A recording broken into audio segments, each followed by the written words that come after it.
Good morning. We're going to begin the meeting now. I'm going to call to order the Board of County Commissioners held today on December 7th, 2021. May I have a roll call, please? Commissioner Bernard, Here.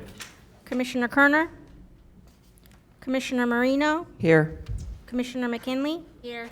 Commissioner Sachs. Here. Mayor Weinroth, Here. Vice Mayor Weiss. Here. Thank you. Thank you. Commissioner Bernard, would you please do the invocation, the Pledge of Allegiance? Thank you, Mr. Mayor. Today we're going to do a moment of silence for two events. The first, last week we lost an icon with the passing of Representative Carrie Meek.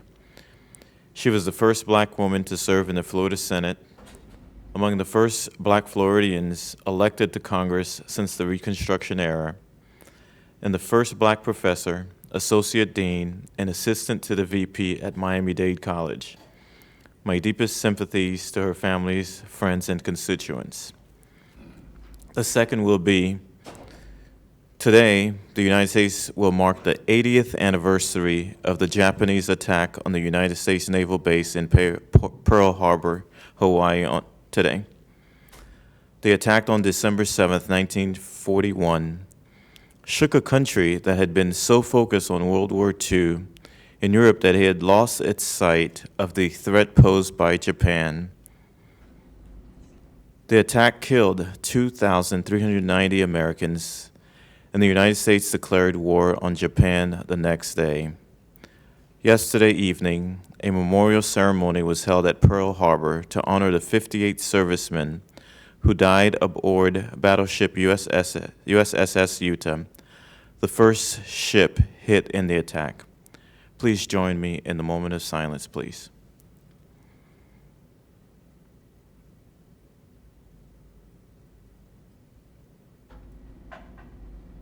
Thank you.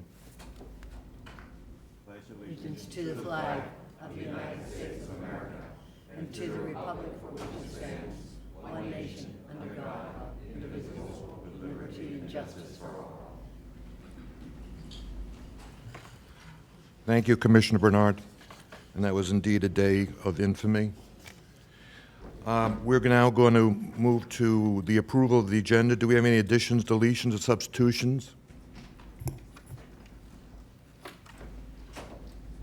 Madam Administrator? Thank you, Mayor, Vice Mayor, members of the board. We have on page 69, 6E1, that is a revised motion, which includes documents and reports related to the agreement on behalf of the board. On page 73, 6I1 is an add-on, preliminary reading and permission to advertise. It is for Chapter 13 of Palm Beach County Code, and that's the EMS ordinance. That concludes the additions, substitution, and deletions. Thank you. Do I have a motion to adopt? So moved. I have a motion by Vice Mayor Weiss, second by Commissioner Kerner. All in favor, all opposed. The agenda has been approved. We're now going to move to the consent agenda. Is there anybody who wants to pull anything from the consent agenda? Do we have any comment cards, Commissioner Kerner? No, Mr. Mayor. Thank you. Does anybody want to make a motion to approve the consent agenda? So moved. I have a motion by Commissioner Weiss. Marino. Vice Mayor Weiss is seconding. All in favor? All opposed? That's approved, 7-0. We'll now move on to special presentations. Madam Administrator, would you like to introduce the first presentation? The first presentation on the list is for Commissioner Sachs and her presentation to Nikki Brown. Commissioner Sachs, you're recognized. Thank you so much, Mayor, and thank you, Ms. Baker. My colleagues, throughout my many years of public service, I've met many people who put a lot of passion into advocating for various issues. But there is one person I've met recently who really brings it to the top level. and that is a gentleman by the name of Nicky Brown. Many of you know Nicky Brown by his faithful attendance here at our county commission meetings, where he provides valuable feedback on Palm Trans services. What I value so much is how he also provides solutions. He doesn't just criticize and complain, but he looks for solutions on how to make Palm Trans services better for all our constituents. He comes up with new ideas. And the reason he comes up with new ideas is because Mr. Brown rides the buses. He has become our ambassador for County Commission on all Palm Trans buses. So what we want to do is we want to honor him today, and I wanted to do something especially significant for Mr. Brown because I have a proclamation, and we'll present it to Mr. Brown in a few minutes, but this is kind of difficult to hang around your neck. You could, but it is just a little heavy. And Mr. Brown is a man of modest means, so I thought what we would do is we would make him an ambassador with a card that he could put around his neck, thanks to Mr. Clinton, I appreciate it, so that everybody knows when they walk on a Palm Trans bus that there is an ambassador on board that bus with them. So they will be on their best behavior. So he has been featured in our Mass Transit magazine after taking a ride on the bus with our own county commission administrator, Virginia Baker. And that's really taking advocacy all the way. So Nicky, I know you're in the back of the room. He's a very modest man. He is. And I met him for the first time when we had, all of us had a picture in front of the bus. He was talking about the bus system and how we could make it better, and he thanked me for working on making it better.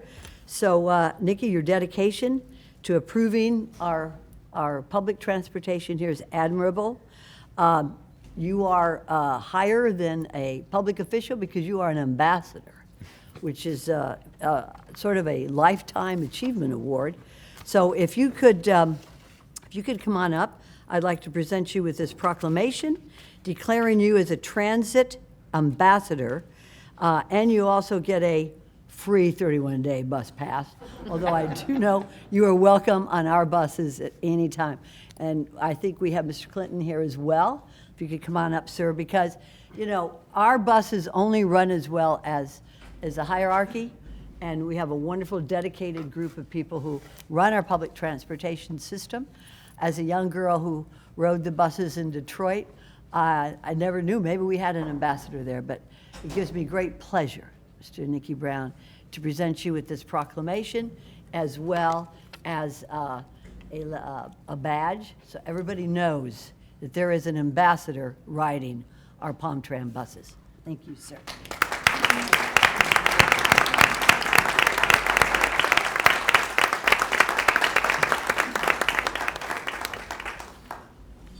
Okay, so when she's done.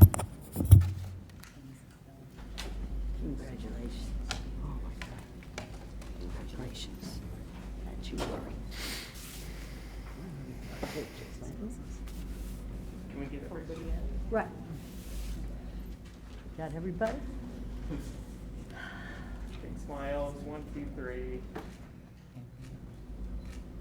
Thank you so much. Thank you. Oh, okay. I want to put this on you. If you want one photo. Hold this for just a That's very nice. minute. Isn't this cool? That's cool. I like this. All right. This, I deed you an ambassador of our, no, you're good. You're the lawyer in this group. I tell you. You're a good man.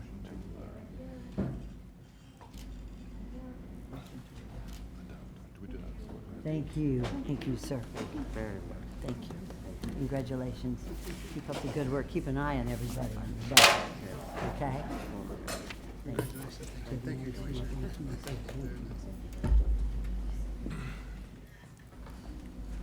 I would like to say a few words. You go right ahead.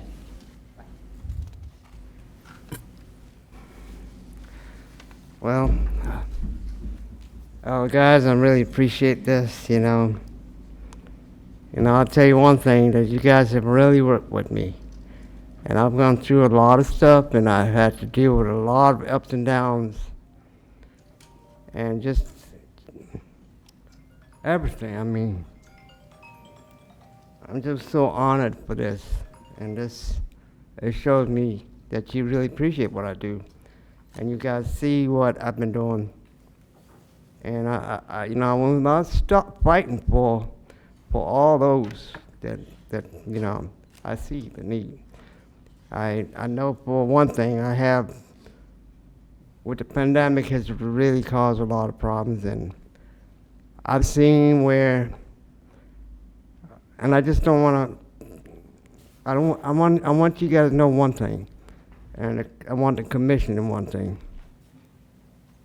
The first thing I'd like to really do is I would like to really thank, and I mean this, thank the first responders. I mean, the Palm Beach County Sheriffs and the Palm Beach County Fire Department and everybody. You know, I've seen it all, so I've seen what people have been going through and what they've had to fight through. And not only them, but operators, and Palm Trend has done so much to help the community. And I've been, you know, I haven't had no time to really talk that much because I've always had like 3 minutes, but I would like to spend a little time and talk about how Palm Trend has changed a lot of people's lives.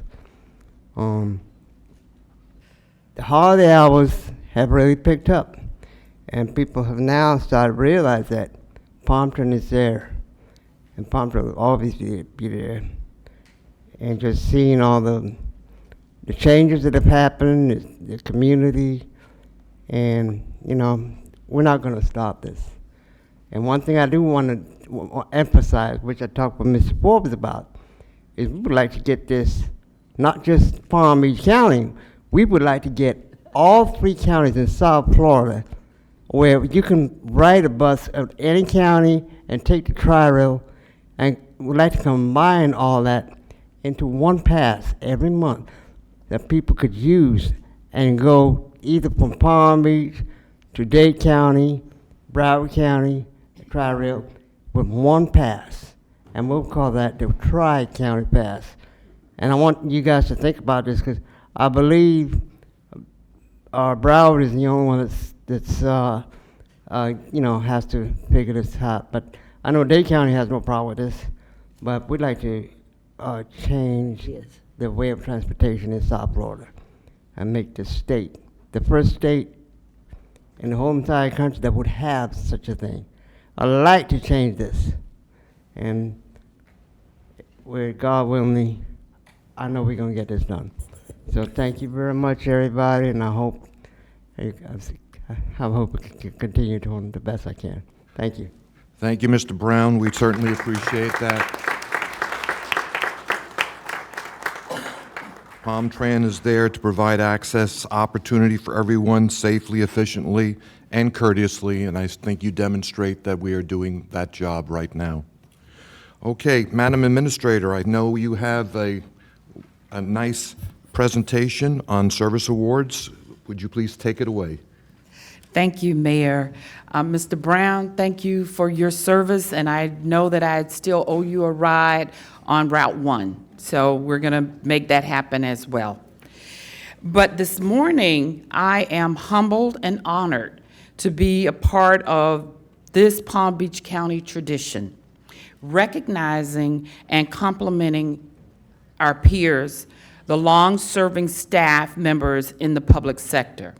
This is our 55th year of celebrating you, the people who work in local government, Team PBC. You are essential in making Palm Beach County so successful. We see that with the awards that you win, the national recognition, the international recognition, and just simply your professional recognition that you receive throughout the years. You are the reason we are successful. In 1965, when the service awards began, a loaf of bread was 21 cents. A gallon of gas was 31 cents. And the average income per year was $6,450.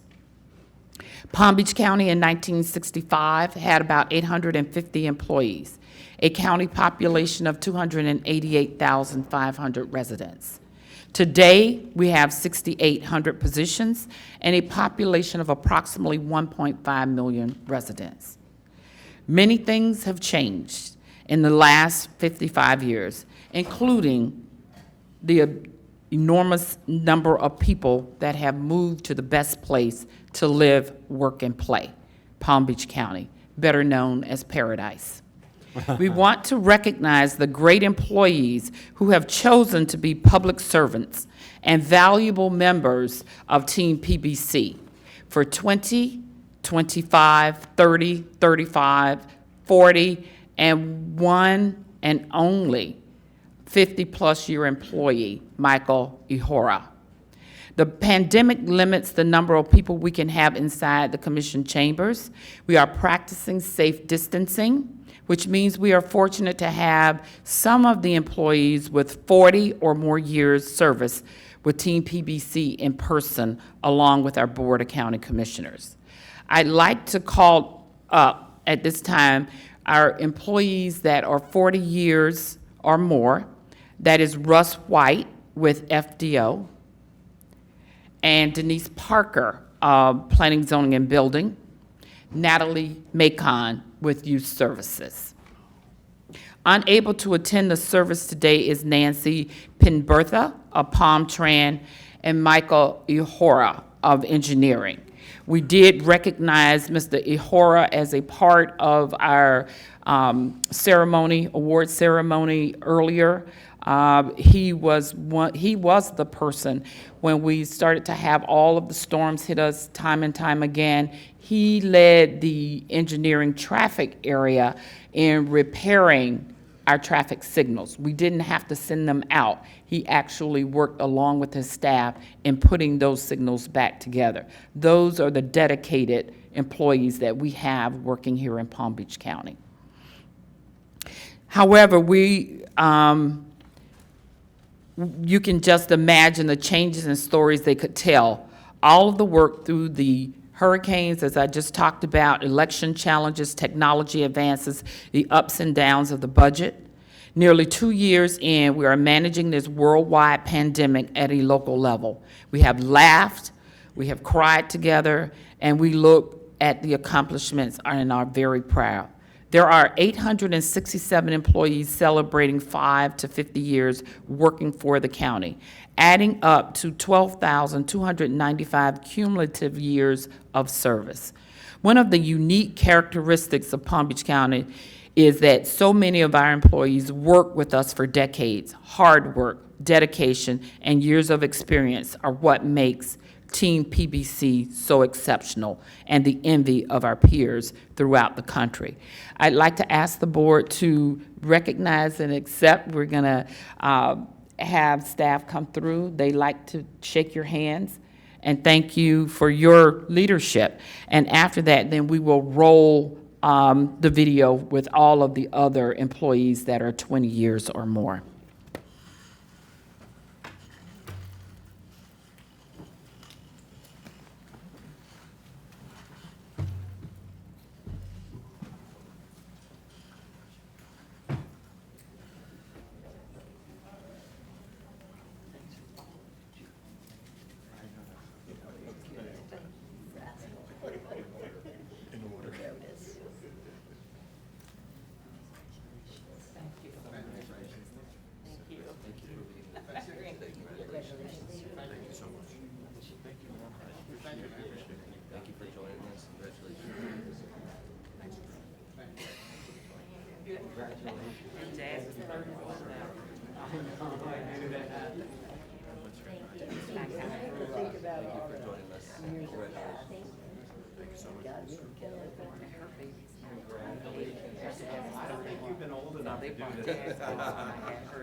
Hey, Virginia, doesn't Melissa look wonderful today?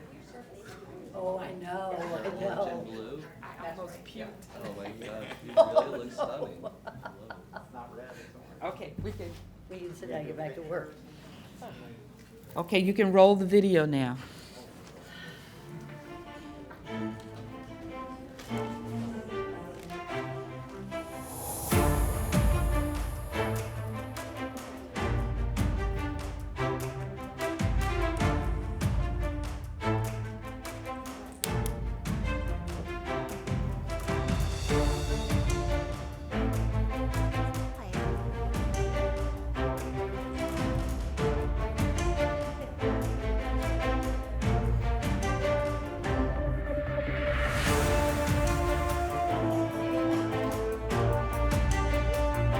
That's dude's got it.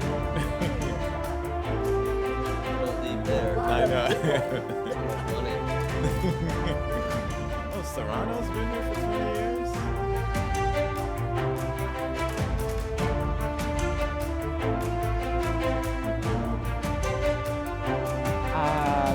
About 6 years and 4 months. Gladys Swing. Wow.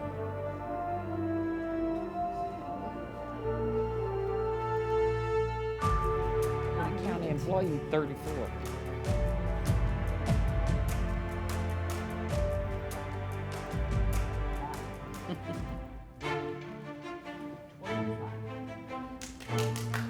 Yay, Kim!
Hello, my name is Russ White.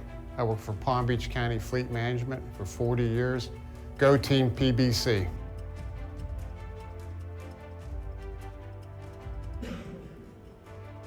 Hi, my name is Denise Parker. I work in the Planning, Zoning, and Building Department.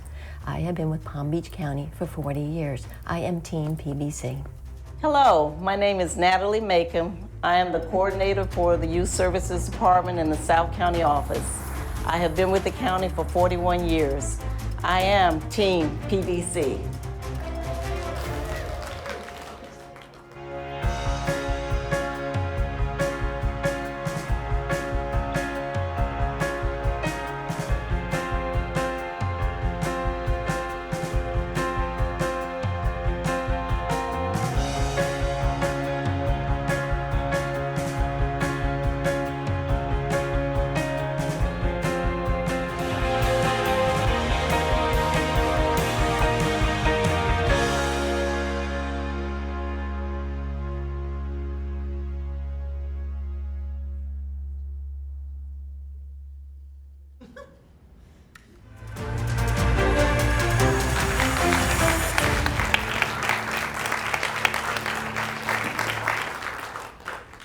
I am elated to be able to personally thank these employees for their many, many years of service.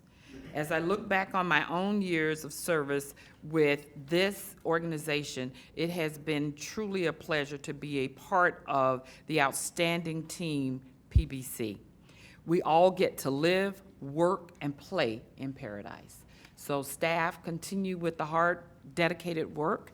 The 1.5 million residents appreciate you, and this Board of County Commissioners also thank you for your many years of service. Thank you, Mayor.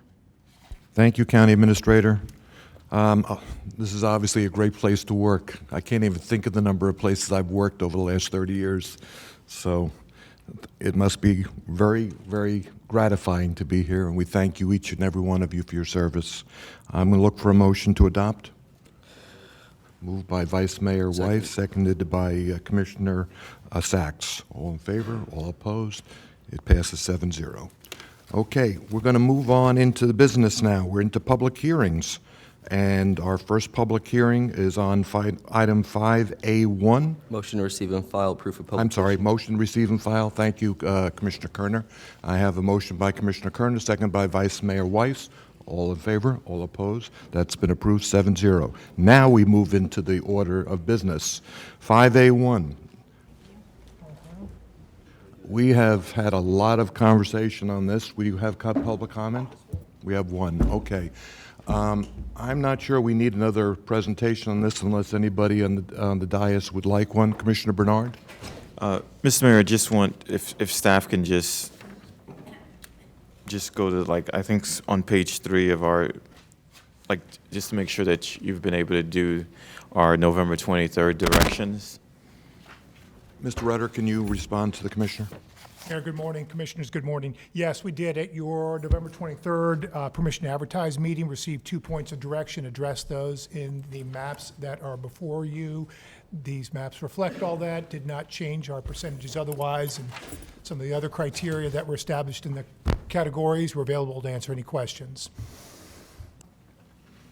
Not seeing anybody rush to their buzzers. Can I have a motion to approve 5A1? Mr. Mayor, if I may call public comment.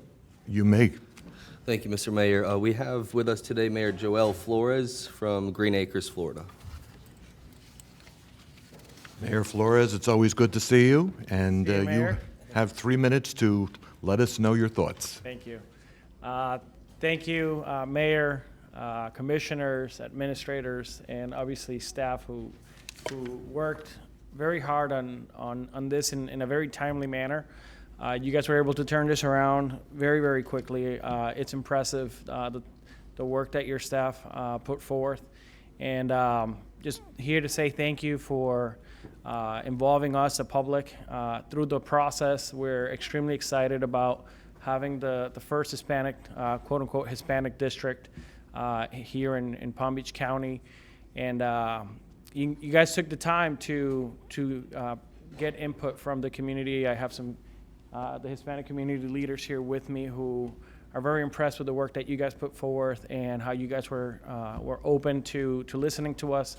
And we're, the map that is moving forward here, we're very proud of the area that's actually going to be the Hispanic district. So on behalf of the Hispanic community, we just simply want to say thank you. Thank you very much, Mayor Flores. We appreciate your comments. Commissioner Kerner, you want to be recognized? Thank you, Mayor. Just some brief comments to thank my colleagues on the board. I want to start first for Mayor Weinroth, as this is happening under your leadership. This is, I think, a very momentous occasion in a lot of ways for this county. And then, of course, my colleague, Commissioner Mac Bernard, for his vision early on and his efforts early on during the last, I think it was in 2020 or 2019, when you brought to this board your vision for proactively creating a seat that would allow the Hispanic community to elect a candidate of their choice.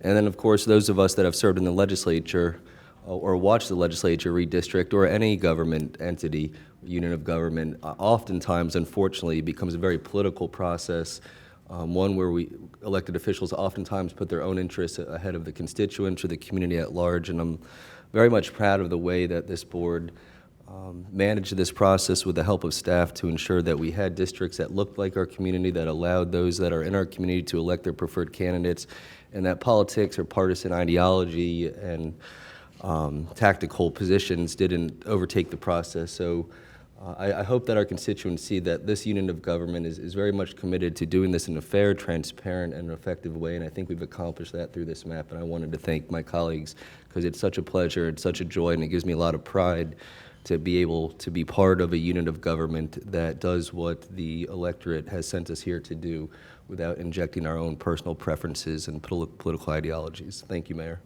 Thank you, Commissioner, and certainly you're to be commended for accepting that District 3 would be the target for the potential Hispanic district, and we thank you for cooperating in that regard. So I'm going to look for a motion to approve. I have a motion by Commissioner Bernard, you are, and Commissioner McKinley. Okay, Commissioner Bernard, you're first. Thank you very much, Mr. Mayor. You know, we've had conversation with our Administrator Baker when she's talked about redistricting in the county. Has always been really, really tough, you know, because there's a lot of fights and everything. But I really want to thank Administrator Baker, Patrick Rutter, Patricia Bain, the whole staff, everyone for working really, really hard to try to craft districts that, you know, with a population growth, now we're at close to 1.5 million residents. It's really hard to draw districts when you have 7 commissioners, and we may all have different competing interests that, you know, we kind of like want. But I believe that this was it's not a perfect process, but it was fair, and just really want to commend staff, the consultant, Mr. Wilson, for his hard work, and pretty much the whole staff for working really hard. So truly, truly appreciate all of the hard work from staff. Thank you, Commissioner Bernard. Commissioner McKinley. Yes, I also wanted to thank staff for a couple of things, for keeping some of the cities in District 6 intact and making sure that West Palm Beach and Palm Beach Gardens were also intact with some of those changes. But more importantly, when I look, you know, as Commissioner Kerner mentioned, I'm still having a hard time not saying Mayor Kerner. As Commissioner Kerner mentioned, you know, watching what's going on in the legislature, I have grave concerns over what they've done to the Glades community. And this commission should be commended for over the years making sure that they keep the Glades community whole. When I look at that proposed Senate district and see that the Glades community is being looped in with all of coastal Martin County, there's nothing similar about those two communities. In fact, they're completely at odds with one another, and I don't know that they're going to be well represented for the next 10 years in the Florida Senate, and that gives me concern. And so I'm really proud when I look to see what we've done here for all of our communities and how we did it in a nonpartisan manner and a very respectful manner. You listened well to a lot of our questions and concerns, and you've done a great job addressing them. I just want to say thank you. Thank you, Commissioner McKinley. Commissioner Kerner? Thank you, Mayor Weinroth. And to my colleague, Commissioner McKinley, I know it may be difficult to call me Commissioner Kerner, but is it difficult to say go Gators? I will address that at a later item on the agenda, but for those of you wondering, I lost a bet to our Assistant County Administrator, Mr. Rudder. Every year, we make the bet on the Florida State game, and the bet is the loser has to wear the winning team's colors the first televised meeting after the game, and that happens to be today, which is timely given our agenda. So, yes, go Gators.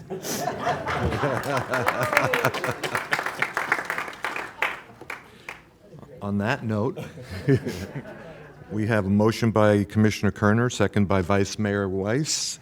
All in favor? All opposed? Show that we have unanimously approved the redistricting map for 2021. Thank you, staff.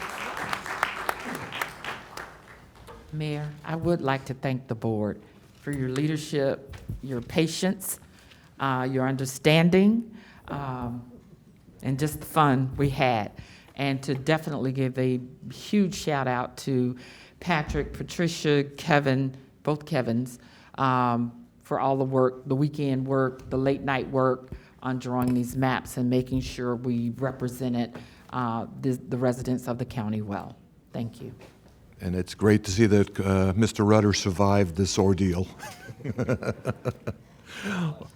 Okay, we're going to move on now to 5B1, another public hearing for water utilities. Does anybody need a presentation on this? I'll look for a motion. I have a motion by Commissioner Kerner. I have a second by Commissioner Marino. Seeing no discussion, seeing no cards, seeing no lights, all in favor, all opposed. It is passed 7-0. Thank you, staff. Thank you. Okay. Moving right along, we'll be taking a presentation on this item, 5C1.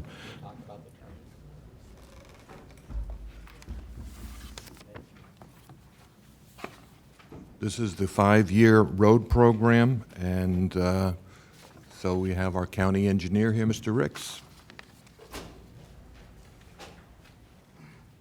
Take it away. Good morning, Mayor, Vice Mayor, Board of County Commissioners, and County Administrator. With me is Assistant County Administrator Patrick Rudder, my Deputy County Engineer Joanne Keller, Liz Herman from the County Attorney's Office, and Morton Rose, who's the Director of my roadway production. I plan to present an update of the 5-year program for your consideration, and also an update on other infrastructure items by my engineering and public works team. This program was established by Ordinance 85-40. This annual update as a new year to the previous program, so we are submitting for FY22 to FY26. Funding sources are impact fees, proportionate share, gas taxes, some infrastructure sales tax, FDOT agreements. We implemented a new procedure this year, and part of this procedure was that we asked for input from all the municipalities and we provided them feedback. We'll continue that going forward. As you can see, we're proposing an overall program of $244 million, which is a drop from the program year a year ago, which was $292 million. You can see with the pie charts on the right how our funding makeup changes compared to FY22 to FY26. We're using a lot of our gas tax savings in these current years, and so then as we get into the outer years, that's going to dry up. And so the gas tax, which is part of our funding source, is probably going to stay flat. It may drop because of use of electric vehicles. And grant funding is nowhere you can estimate that, but one of the things we are going to be doing is be more aggressive on applying for grants, especially with the new federal legislation. Now I'll go through district by district. For District 1, I wish to point out that we'll be installing a major equipment upgrade for the Donald Ross Bridge at a cost of $8 million, and installing a much-needed roundabout in Limestone Creek this year.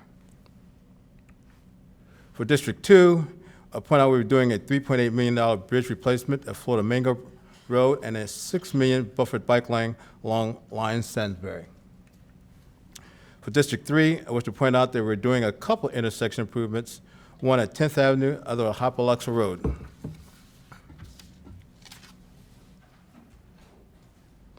For District 4, we're doing several intersection improvements, such as on Linden Boulevard, and Palmetto Boulevard. For District 5, I wish to point out we plan to do $3 million of improvements along Favorite Pick and $1 million of intersection improvements along 18th Avenue. For District 6, we're doing several projects on County Road 880. It needs a lot of investment. For FY22, we have about $1 million road maintenance work, and then we've got a $4.5 million bridge replacement over the C-51 canal. And then FY23, we'll be doing a $6 million project along 60th Avocado Boulevard to 120th Avenue. And this is part of the 60th Street, corridor, because our long-term vision is to make 60th an east and west corridor. We recently got, with the board approval, a section of right-of-way along Westlake for the 60th. And so now we have all the right-of-way we need, and so we'll be seeking grants to construct the remaining section of those 60th. Push that to speed up that funding process if we can do that.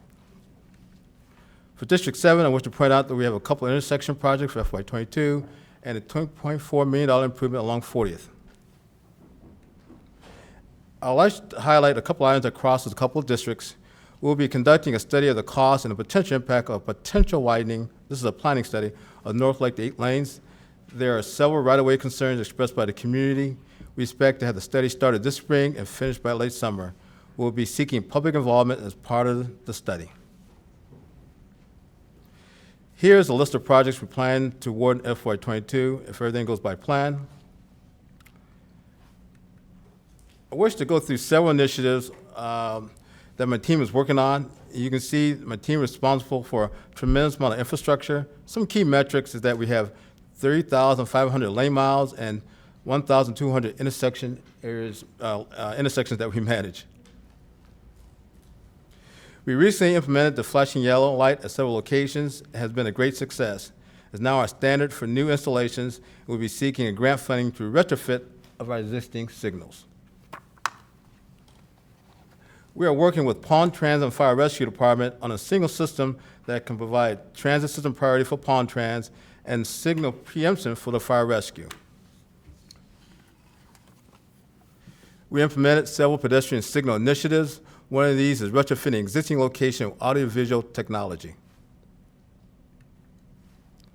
We have been managing a yearly $1.5 million sidewalk program that is targeted for connectivity around schools.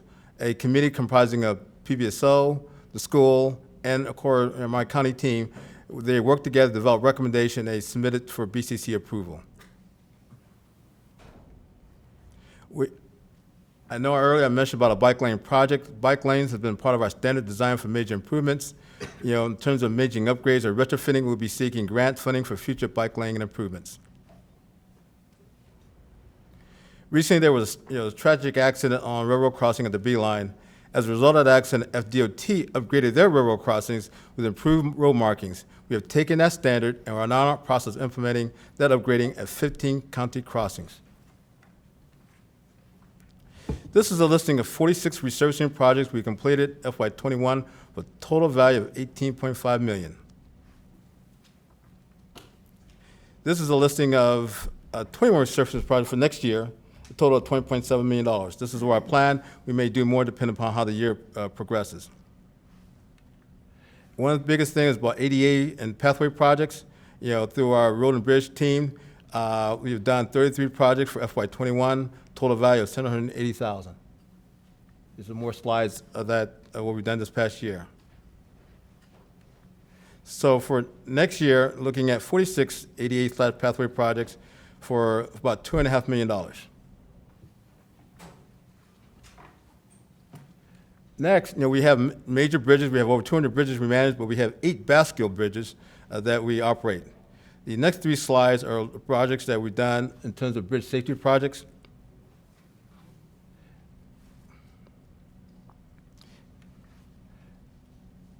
And that's about $350,000 that we expended this past year.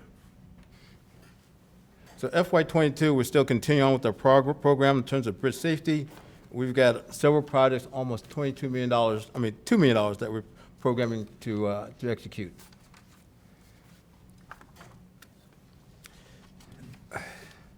We have conducted guardrail improvement repairs for FY21, Please note the $237 improvement in Belle Glade, and we'll be continuing that effort in FY '22.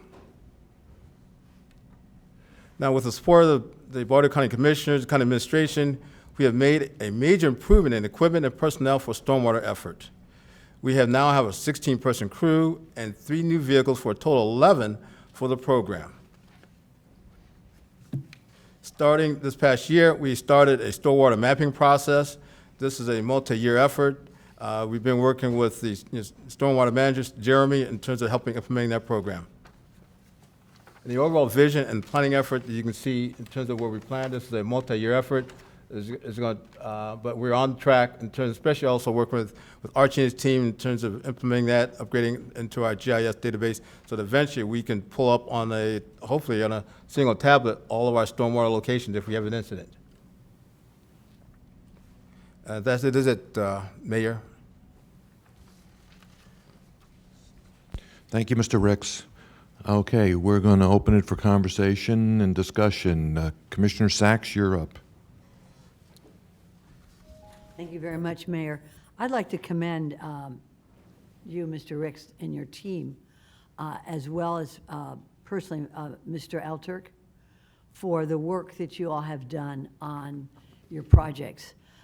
Many of our constituents, I can certainly speak for District 5, have grave concerns about safety on our roads.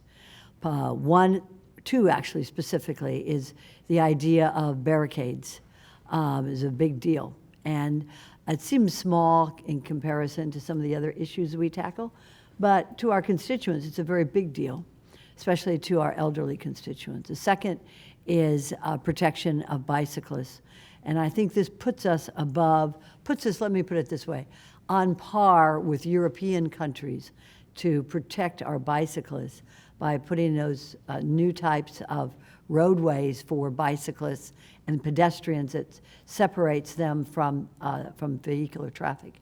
But you have gone above all of that, and you've come with me to many constituent meetings till late in the night, and I appreciate it very, very much.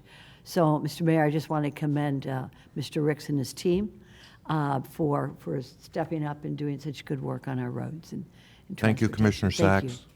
And I'm also going to publicly commend you for your visit to District 4 last week and identifying some of the issues of some of our constituents down there. I thank you very much for that field trip. Commissioner Marino. Thank you. Could you please, this is not part of the 5-year road plan, could be in the future, but could you please tell me the procedure of a community getting streetlights? Well, if Mr. Mo? Yes, go ahead, I'm sorry. He's my streetlight expert. We have, thank you. We have actually a policy that was adopted by the board about when and where we do install streetlights and we pay for them. So we only install streetlights on multi-lane thoroughfare roads and only in unincorporated Palm Beach County. We expect the municipalities to install and pay for and maintain streetlights on our roads within their boundaries. And explanation for that, justification for that is that they collect the franchise fees from the power company that typically is used to support street lighting. So we don't collect those fees within municipalities, they do. And I think you are limited into a request that we received last week from a constituent in your district. It was, yes, in reference to Central Boulevard and the darkness on that roadway. So I just wanted some clarification. Thank you so much. Sure. Thank you, Commissioner Marino. Commissioner McKinley? Yes, thank you, Mayor. And Commissioner Marino, I can talk to you about streetlights on Southern Boulevard if you ever want to have that conversation. Mr. Ricks, let me ask you, and you've done a good job on this list, but I see one glaring thing that pops out at me in all of your FY 2022 ADA pathway maintenance projects. I'm on those two lists for FY 22 and the current year FY 21. There's not a single project in the entire western communities. Is there a reason for that?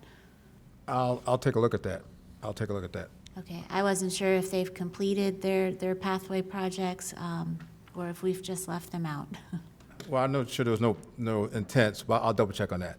Okay, and then if you want, Mr. Mayor, go ahead and introduce a motion to approve so that we can do comments now. Very good, Commissioner McKinley. We'll look for the motion to approve 5C, 1A, B, C, and D. Make them. And then, do I have a so let second? I'm me, sorry. I have a second by Commissioner Marino. Thank you. And so now that we've got that, let me just make some comments on this. I know that there are some concerns in the acreage community about the waiting until 2026 to start the design of that second segment of 60th Street in that corridor. I would just probably point out, I think there's a misconception that when we collect impact fees, all of a sudden the road is ready to be built. And I think it's important that impact fees and gas tax revenues certainly don't pay for an entire road project, nor do proportionate share contributions. I think it's a development, when it's approved, they are determined what the percentage of their development's impact will be on that roadway. And so if it's determined that their impact is only going to cause 25% of the increase on that road traffic, they only have to contribute 25%. We've then got to figure out a way to collect the other 75%, and that takes time. So just because we are collecting those revenues doesn't mean we're anywhere near ready to fully fund a road project. With that in mind, I would ask that if you apply for grants, if there's a way to apply for that entire segment so that projects can happen together and we're not disrupting the community multiple times, similar to the way that we've taken a look at North Lake Boulevard in the past. And then the other comments I have regard, and I'm sure Commissioner or Vice Mayor Weiss has some concerns too, since this roadway kind of splits our districts right now, not under the new maps, but currently they do. And that is the bike lane proposal on Lyons Boulevard. And I want to just point out that it was a priority of the TPA, the Transportation Planning Agency, in June of 2020 as part of the Vision Zero programs it has. There are a lot of schools and school zones in this area. There are 2 schools that sit right along that section of Lyons Road between Southern Boulevard and Okeechobee. And I think even King's Academy then sits on the other side. Lyons Road and Southern, there are 2 public schools, and then King's Academy is on the other side as you head north towards Okeechobee Boulevard. And a lot of residences. The travel, you've told me that the travel lanes will remain the same width. The bumps that you're talking about, the concrete bumps, will still allow for cars to turn off the road if there's been an accident or a flat tire. Fire Rescue has approved the plan that you have for these bike paths, and the grant for this was approved by the County Commission. And you won't have those separators at the intersections, just marked lanes. And I know this is just part of the overall plan. I can tell you, I travel this road every single day, and I certainly do not see a lot of bikers on this road, but I think that your plan addresses the concerns that some of the residents have raised, and so I appreciate your feedback on that. Thanks. Thank you, Commissioner McKinley. And before Vice Mayor Weiss speaks, I just wanted to address the issue of money for roads. And we had a meeting yesterday of the South Florida Transportation Surtax Roundtable, which I'll report on later. But that's one of the issues that we're trying to get our hands around, how we're going to handle the cost of transportation, both mass transit and the roadway and mobility needs going forward. And as you know from listening to me rail about Vision Zero at the TPA, certainly that's been something that's been very important to me, and I'm glad to see that we're doing something concrete to address the safety concerns, and hopefully our pedestrians and bicyclists will have an even shake on our roads. Vice Mayor Weiss, you're recognized. Thank you. Thank you, Ms. Ricks, for the presentation. I was wondering if you could talk about, I know you were talking about the improvements to our stormwater system, and you were doing a lot of work there. Right. And then I assume that you're working with our Office of Resiliency and taking into account the sea level rise projections and how that's impacting your plans for dealing with stormwater? That's a very good question. So part of it, we work with actually Jerry McBrien in terms of helping, starting getting funding for the multiple years. And one of the things we've done is we have applied for actually mitigation grants, working with the Office of Resiliency on that, because one of the criteria is that you have to have some level of resiliency survey. And so thanks to them in terms of what they've done. And so we use that as part of our grant application process. So we get several grants in the mill, per se, and basically to work on major repairs to our decaying system. And so the board was very gracious in terms of providing almost $12 million to repair a lot of our stormwater infrastructure. It's just a tip of the spear, but it makes a major impact. And so, this is a twofold piece. One is basically the actual doing the maintenance. And so the board has been gracious providing the county administration, ramping up our stormwater team. We didn't have that big of a team when I first got here. And so we've got equipment, got $1 million worth of equipment and people. And so now we're, I think, fully staffed. And so we've got a camera truck. And every time they go out do maintenance, they actually catalog and put into the GIS table. I'm not smart on this, but my folks is. And they upload it to our GIS system. And then our GIS folks will start putting together into the overall map. And as we do this survey with this other consultant, CDM, they will put together a whole comprehensive methodology in terms of how we should go forward. And so eventually, after 4 or 5 years, we'll have a complete map of our infrastructure. And then also the other piece of this, which we're going to look for funding for, is this is where we're at today, but what do we need to do in the future in terms of major upgrades, in terms of being more resilient, and also preventing major flooding. And so right now, we're just taking baby steps. I want to kind of run the sprint. I want to run the marathon. So, but we're making great progress. Actually, Commissioner Marino was out at our team and visited our team. It was great. It was like late in the day, and they were just jazzed up to have the commissioner out there. So. Great. Well, thank you. In that regard, as you are looking at, and you're looking at road resurfacing projects, looking at other things that we're doing with our roadways, to what extent are you looking at, are we having to look at raising roads or addressing that due to considerations from sea level rise? Well, anytime we're doing a major consultant for any major road improvement, they have to address sea level rise as part of their criteria. And so as any major improvement, we're doing that going forward. As we're doing our maintenance work, we are looking at things we can do to retrofit. But one of the things we're all going to do is do some major work in terms of be better on how we do asset management, that process. We do a pretty good job, but we can take it to another level in terms of using better technology and using areas that we can stretch out those dollars in terms of how we, instead of doing a regular road resurfacing, there's other ways you can actually enhance the maintainability of the road without doing a major resurface. And so we're on that road in terms of doing that level of effort. Good. And I know recently there was a pilot study done with the SWA utilizing ash from the waste energy plants instead of putting it into the landfill to be able to utilize some of that material in our road beds. And how's that going? Well, I was on the initial conversations of that, and so what they had to do is get a DOT spec approved. And so I think they've done that, but I haven't heard the results in terms of actually using the product because you have to have contracts that have specified that product. So I'll double check on that. But that, I think it has a lot of possibilities. The question is, what is the longevity of using that product? So.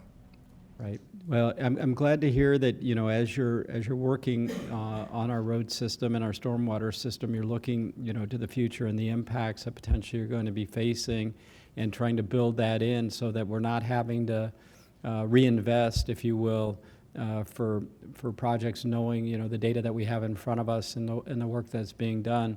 As we're sitting here, later in this week, the South Florida Climate Compact, Southeast Florida Climate Compact is going to be having their annual event on Thursday and Friday And so I'm sure you all are, or your folks are going to be participating and attending. Oh, in yes, sir, that. I'll be there myself. Oh, good. All right, well, it sounds like we're in good hands. Thank you. Thank you, Vice Mayor. Commissioner Marino? Thank you, and Mr. Ricks, thanks for the shout out, but I was going to give you a shout out and staff because when I did the tour of engineering, several things we talked about were the traffic lights. Do you all know how big those things are? Holy heavens. I did witness yesterday for the first time the flashing yellow turn light. That was fabulous in an area where I kept saying, why can't we turn here? Why can't we turn here? And now it's allowed, thank you. But your folks that have taken that truck and customized it to really do the mapping and the equipment that you all have and the fabricators that you have on site, they're fabulous. And I just wanted to do a shout out to you all for all of that because I know how hard they work and they're doing an amazing job. Thank you. Very good. All right. This is a pretty complicated set of issues that we're going to approve, so I'm just going to sort of outline them. So we're going to determine that the implementation of the 5-year program, we're going to be adopting the road program amendment to the Chapter 23, Article 1, Section 23-1C. We're also approving, and this is going to be by a majority plus 1 affirmative vote, that the delay of Benoit Farms Road from Southern Boulevard to Belvedere Road will not result in any link or intersection on the road network operating at greater than adopted level of service, and that no project was approved in phase based upon such assured construction would be denied building permits because of this delay of construction. And we're also approving the hiring of professionals to implement this. So this is what's been moved by Commissioner McKinley. It's been seconded by Commissioner Marino. Do we have any comment cards, Commissioner? No, Mayor. Okay. Then I'm going to call a vote. All in favor? All opposed? Show that as being approved unanimously, 7-0. Thank you, Mr. Ricks. Okay. Continuing on with our public hearings, it's time to discuss water utilities, unless we don't need a presentation. Does anybody want a presentation? I think we need to do item D1? 5D1, Mr. Mayor. D. Wait a minute. Seat's warm for you. Wait a minute. How'd I jump? Get there. All right, well, that's what happens when you don't turn the page. Pretty easy resolution there. All right, 5D1, Public Safety. Mr. Bonlaren? Thank you, Mayor, Vice Mayor, and Commissioners. This is a public hearing on the issuance of 2 special secondary service certificates of public convenience and necessity to Universal Protection Service, LLC, for the gated communities of St. Andrews Country Club and Hunters Run Country Club. They have complied with all of the current legal requirements under the ordinance in Palm Beach County. Staff has a brief presentation if you would like one, or if you would prefer to just ask any questions. I will defer to my colleagues. Does anybody need a presentation? Nobody seems to be clamoring for a presentation. I'll look for a motion. I have a motion by Vice Mayor Weiss. I have a second by Commissioner Sacks. I'm seeing no lights. All in favor? All opposed? Show that 5D1 is approved, 7-0. Thank you. All right, that's the end of our public hearings. It's time to move on to our regular agenda. Time to talk about UF 6A1. We have had a lot of presentations about this, a lot of discussion, and I think we've also been briefed by the administration as far as what's in front of us right now, which is to ratify and move to receive and file. Do we need a presentation? Yes. We'll have a presentation then. Hands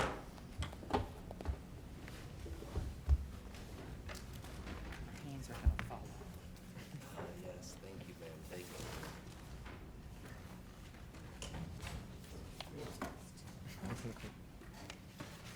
Nice colors. Good.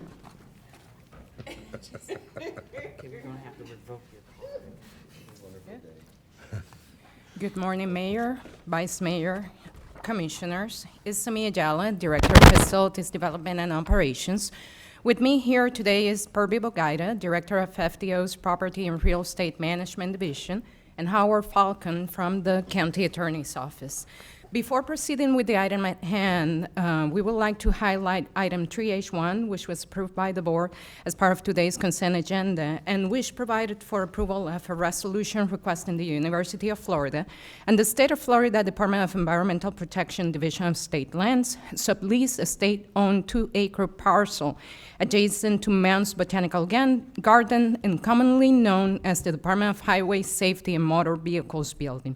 The resolution is the first step in securing the sublease and follows several years of negotiations, the opportunity to continue the partnership with the University of Florida while furthering the mission, educational, and programmatic goals of the county's cooperative service is one of the key elements of said item. Although the item is not directly related to the Urban Campus Initiative, it warrants recognition as part of the broader picture related to the collaboration between the county and the University of Florida. With what precedes stated, let us transition to regular item 6A1. Through this item, staff is seeking to provide the board a report regarding the status of the collaboration with the University of Florida and the City of West Palm Beach towards the development of a urban campus. On August 24, 2021, the mayors of the City of West Palm Beach and Palm Beach County held a joint press conference to announce a potential economic and educational initiative for the region. The initiative provides for the conveyance of real estate owned by the city, county, and third parties within the area historically known as Government Hill in West Palm Beach to the University of Florida for the planning, design, and construction of a urban educational campus to offer graduate, professional, and executive programs. For purposes of location context only, allow us to share that the area commonly referred to as Government Hill consists of 3 blocks in West Palm Beach, east of Tamarind Avenue from Clematti Street to the north to Fern Street to the south. Each block is currently owned in large part by the state, county, and city governments, respectively. The county's current holdings on Government Hill amount to approximately 5 acres. The city's holdings amount to approximately 2.2 acres, and it is staff understanding that private holdings related to the Urban Campus Initiative amount to approximately 4.5 acres. On August 31st, 2021, the board directed staff to initiate conversations with the University of Florida and the city towards the establishment of a joint educational initiative that will result in the construction of a urban campus on Government Hill. The initiative would entail the conveyance at no charge of the county-owned property on Government Hill. In preparation for said potential conveyance, staff obtained 2 separate appraisals for the county real estate holdings, which averaged to a fee simple interest market value of $42,072,500.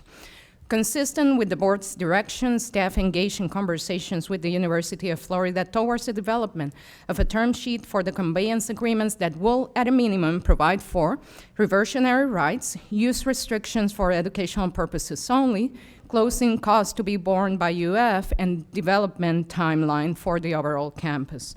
The latest draft of the term sheet is currently under review by the University of Florida, and we expect to finalize the same in time for the board to consider it during its January 4, 2022 regular meeting. It must be noted that timely finalization of the term sheet will also prove relevant to the university as it relates to its budget cycle. Therefore, county staff continues to work with the university towards achieving a set of material conditions that will provide the flexibility the university needs to implement the urban campus development plan through traditional and alternative financing sources while safeguarding the county's interests.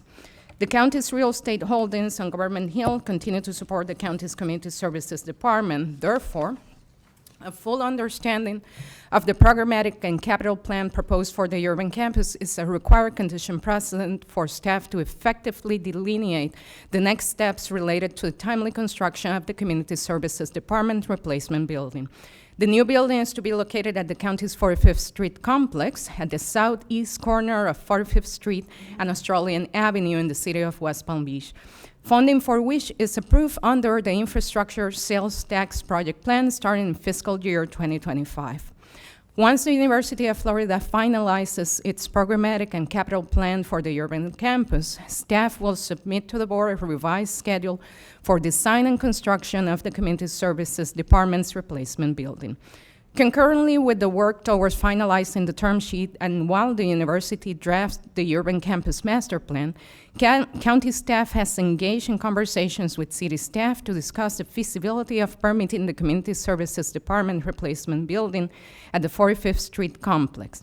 City staff recently confirmed that there are no conception fatal flaws with the proposed programming, which will provide for the siting of the Community Services building and a multi-story building to house upwards of 350,000 square feet of general government operations.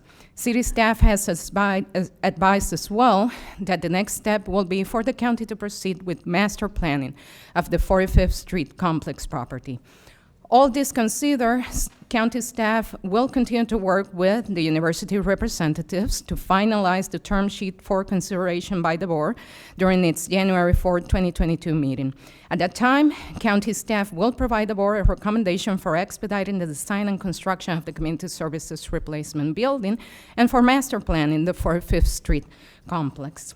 We would like to inform the board that Dr. Cami Abernathy, Dean for the Herbert Wertheim College of Engineering, Dr. Sabi Mitra, Dean for the Warrington College of Business, Tom Mitchell, Vice President for Advancement, and Karen Sprague, Senior Associate Vice President for Advancement from the University of Florida, are present in the audience and have come prepared to provide, if so the board wishes, a presentation and status update regarding the university's efforts towards the development of the programmatic and capital plans for the urban campus. Based on the exchanges between county staff and the University of Florida, it is our understanding that the university has made significant efforts towards the development of the urban campus master plan. Therefore, their presentation should assist the board in gaining additional insight as to the overall status of the urban campus initiative. This concludes staff's presentation. We will address questions as you deem appropriate. Thank you, Isame. Does anybody from the board want a presentation? They do. Okay, very good. We'll ask for the presentation from UF. Yes. Considering Marino? we're making a $42 million investment, we need as much information as possible. So yes, I think the presentation is very warranted, Okay, very good. especially since we originally thought this was a $12 million investment. Agreed. You're recognized. Not going to put a limit on your time, so feel free to give us as much detail as you feel necessary. Please identify yourself. I'm Tom Mitchell. I'm the Vice President of Advancement at the University of Florida. It's a pleasure to be with you here this morning. We were here 3 short months ago with President Fox to share his vision, and we have moved forward very quickly and have a number of updates. We knew that you were clamoring for a presentation, so we thought maybe we would provide one here today, so thank you very much. I bring greetings from President Fox and all of our team, our West Palm Beach team, we call it, at the University of Florida. We have been working closely on what we're calling this once-in-a-century opportunity. Much has been accomplished, and as President Fox said in his original presentation here, this is an extraordinary not only education opportunity, but an economic opportunity. And he talked about the importance of collaboration, not only with education leaders, but business leaders and community leaders. And over the last 3 months, we've met with over 50 people of these partners, seeking their advice, seeking their counsel, seeking their input. And so what we will provide to you today is an update on this progress of this shared aspirational vision and planning, and most importantly, the reconciliation of this beacon of growth in not only the state of Florida, but in particular West Palm Beach. It has become the nerve center for this continued advancement of marked influx of cutting-edge technologies, primarily in the financial and the technology sectors. We see that there is an urgent need to meet this expansive market demand of high-skilled, technologically savvy job candidates. And we will use our top-ranked AI resources and build the state's most vibrant, technology-focused talent pipeline. The campus of the future is the centerpiece for this disruption. This will be a new national education model informed by a fluid, dynamic mixture of business, education, and community partners. The campus's academic program will evolve over time in relation to regional, state, national workforce needs and equipping graduates with the digital skills of tomorrow while remaining nimble enough to pivot to the new industry standards. As you can see from the title of our presentation, let me go back here one, we see this as a global technology and innovation campus. This will be a campus of tomorrow. So as we look at the Gainesville campus, as we think about academic buildings on the Gainesville campus, we see a very different model here in West Palm Beach. A hub not only of technology and education, but digital literacy. I have two deans with us today, our dean for the College of Engineering, Cammie Abernathy, and our dean from our College of Business that will explain to you some of the initial programs that we're starting to develop and how they will come together in an interdisciplinary way. So with your permission, I'd like to ask our dean for our College of Engineering, Cammie Abernathy, to join me at the podium. Cammie? Thank you, Tom, and thank you for the opportunity to tell you a little bit about our plans today. Florida's Global Technology and Innovation Campus will be internationally distinctive. The world's leading space for fintech research and education, developed in tandem with industry experts, guided by one of the nation's best public universities, and dedicated to preparing the next generation workforce. It will benefit greatly from its strategic location in South Florida, one of the world's most important gateways for international commerce with deep ties to Europe and South America. There we go. We anticipate at full build to have 1,000 students and 200 faculty and staff. All programs will be tightly integrated with industry. Faculty, students, and industry employees will be co-located on the campus, creating vibrant daily interactions that will drive discovery. Coursework will be designed around a set of guiding principles. The academic framework will involve significant co-teaching and industry involvement in the classroom, and all classes will utilize interdisciplinary technology-focused teams as the predominant approach to experiential learning. This collaborative instructional methodology directly responds to a challenge articulated in a 2021 report by the National Security Commission on AI and its chair, Eric Schmidt.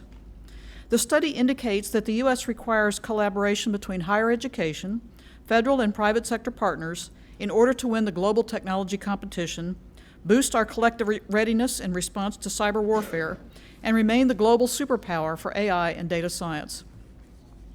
This new campus builds on this concept and reimagines education by enhancing mastery of content in 4 thematic areas: AI and data analytics, security, fintech, and coastal infratech. While the campus will have a strong focus on working with the local financial industry, there will also be an emphasis on building the community, both in terms of partnerships with the K-12 and state college systems, and in terms of working with local communities on infrastructure issues such as coastal water quality, transportation, and structural health monitoring. While the initial focus of the campus will center on applications of AI and AI systems, a key area of strength for UF with more than 350 AI faculty, the focus will shift over time in consultation with the Innovation Council as technology and societal challenges evolve. From the outset, UF's leading-edge, technology-oriented research and pedagogy will serve as the academic backbone for this practical and innovative national education model. We envision the Warrington College of Business, the Herbert Wertheim College of Engineering, and the Levin College of Law as the primary drivers that will make up the academic programming for this campus. We also envision inviting partnerships with other universities, including FAU, to join their expertise with ours to make the West Palm Beach programs unique and uniquely relevant to Southeast Florida. On this slide, I want to first call out how we view this new educational model of interdisciplinary collaboration. One UF, as you see in the title. Listening to feedback from private industry, these are the guiding principles that make up this new academic model. Interdisciplinary, experiential, tech-infused, uniquely positioned, and solution-centric. I would now like to turn this over to Sabi Mitra, Dean of the Warrington College of Business, who will provide some additional details specific to the academic portfolio.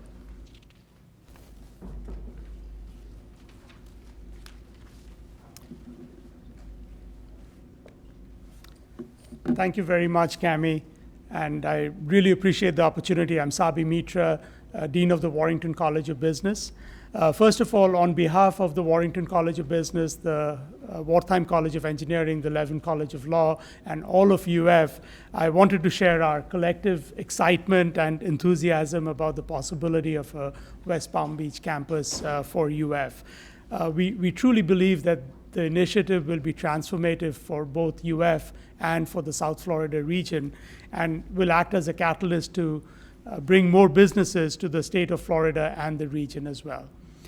The programs that you see on the screen up here, and I know that it will be hard for you to read from where you are, but this is just an initial list, and it shares some elements in common.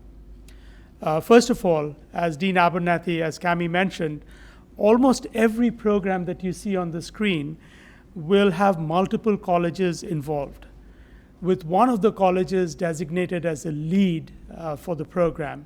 So the ones that you see on the top in blue, highlighted in blue, the lead would be the Warrington College of Business. The ones in the middle, highlighted in white, the lead will be the College of Engineering. And then the ones at the bottom, the lead would be the College of Law. And that's for accountability purposes. As Cami also mentioned, all of the programs will have a technology, AI, and analytics focus. And they will leverage UF's unique strengths in AI and analytics, and also its supercomputer resource.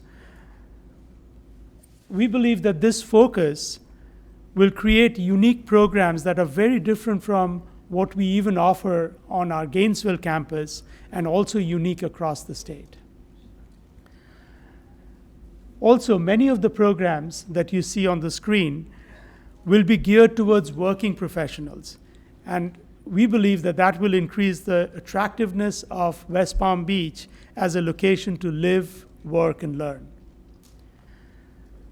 The programs are also focused, if you notice, on areas that are important to South Florida, such as fintech, financial engineering, coastal management, and transportation. We also envision that the programs will be designed and evolved with deep industry participation to make South Florida a source of unique talent for existing and future industries. We envision active industry participation through projects, advisory boards, research, co-ops, internships, as well as industry speakers. Now, what you see on the screen are graduate programs, but we will also create a pathway for our undergraduate students to participate in West Palm Beach in co-ops and internships. This will provide a source of high-quality talent to West Palm Beach and further serve as a means to recruit industry to the region. As you very well know, our undergraduate students are second to none in the country. To make this a bit more concrete, I wouldn't go into all of the programs that you see here, but I want to pick up on one of the programs, the MS in FinTech, and expand a little bit on that program. So the MS in FinTech is a new degree program that we currently do not offer in the Gainesville campus.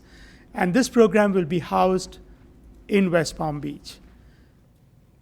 It's designed to leverage the growing base of fintech and financial service companies that are locating in this area. And as you all know, fintech is an area of focus for the whole state of Florida as well. The program content will have 4 elements: finance and accounting from the Warrington College of Business, enabling technology such as information security and computational technology from the Wertheim College of Engineering, financial regulation from the Levin College of Law, and AI and analytics from both the Warrington College of Business and the Wertheim College of Engineering. Second, every course will have a hands-on industry projects woven into the course, as well as a capstone project with participating local financial service companies to tie the coursework together and provide an opportunity for our students to really apply what they have learned in the classroom to a real-world setting. We also envision industry speakers and experts from the industry co-teaching many of these courses. One of the things that we are particularly excited about is integration of course content with cutting-edge research that is being done at UF. As you might know, the Warrington College of Business, the Wertheim College of Engineering, and the Levin College of Law, as part of the overall AI initiative, have hired aggressively in areas related to fintech, and they're continuing that hiring process currently. And our faculty have the analytics expertise, but they don't have the data, which resides with the companies. So what we envision through these programs is putting the two together in a way that's going to benefit both UF and enhance faculty research, as well as local companies who can benefit from the expertise that faculty have at UF. And I think it's going to serve as a means of knowledge transfer to this vital industry that is developing in this region. With that, let me turn it over back to Tom Mitchell to talk about the capital planning concepts.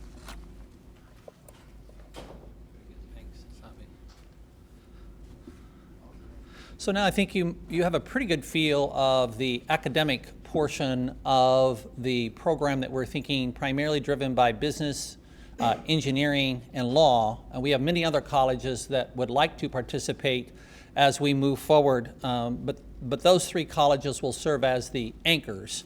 We have probably close to 20 some programs that we're developing out right now, and they all have a very unique and distinctive kind of component to them, as both of our deans have indicated these are one-of-a-kind programs. So these programs will not be offered on our campus in Gainesville.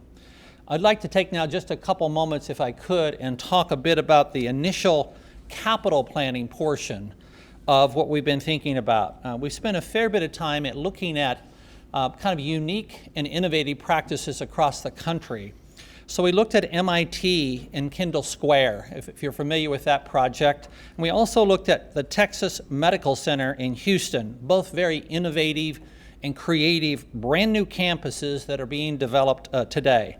I think it's clear from those 2 benchmarks that the day and time of singular buildings focused on singular focused agendas are probably moving in the other direction. What these buildings are focused on are mixed-use space to ensure this robust ecosystem that we've been talking about. We're thinking that is an anticipation of a 2026 opening. We think that this will reflect the mixed uses, as we've already talked about, and that there will be a number of driving principles to shape this campus. We're thinking a lot about convertible, flexible space, group and team workspace, sustainability, walkability, community pathways, and significant open green space, along with the full integration of the community corporate sector that would be our neighbors. This will be an ecosystem of education and research from the very beginning, from day one. As we look at the flexibility of these buildings and as we move forward, there will be a number of conversations and partners that we'll need to bring with us. The space for the academic industries, again, will be flexible and will change on demand. There will likely be public-private partnership interest in helping us develop the campus. For instance, the academic buildings tend not to be too tall, but by placing this residential up and above, we can not only take advantage of the valuable airspace and potentially allow for more green space to remain. Additionally, the profile of the vision then would match the profile and density of business and industry that exist in the downtown today. We then move to the site, which you've already looked at. We have it divided into color codes there, which you've already reviewed, so I'll move over the top of this.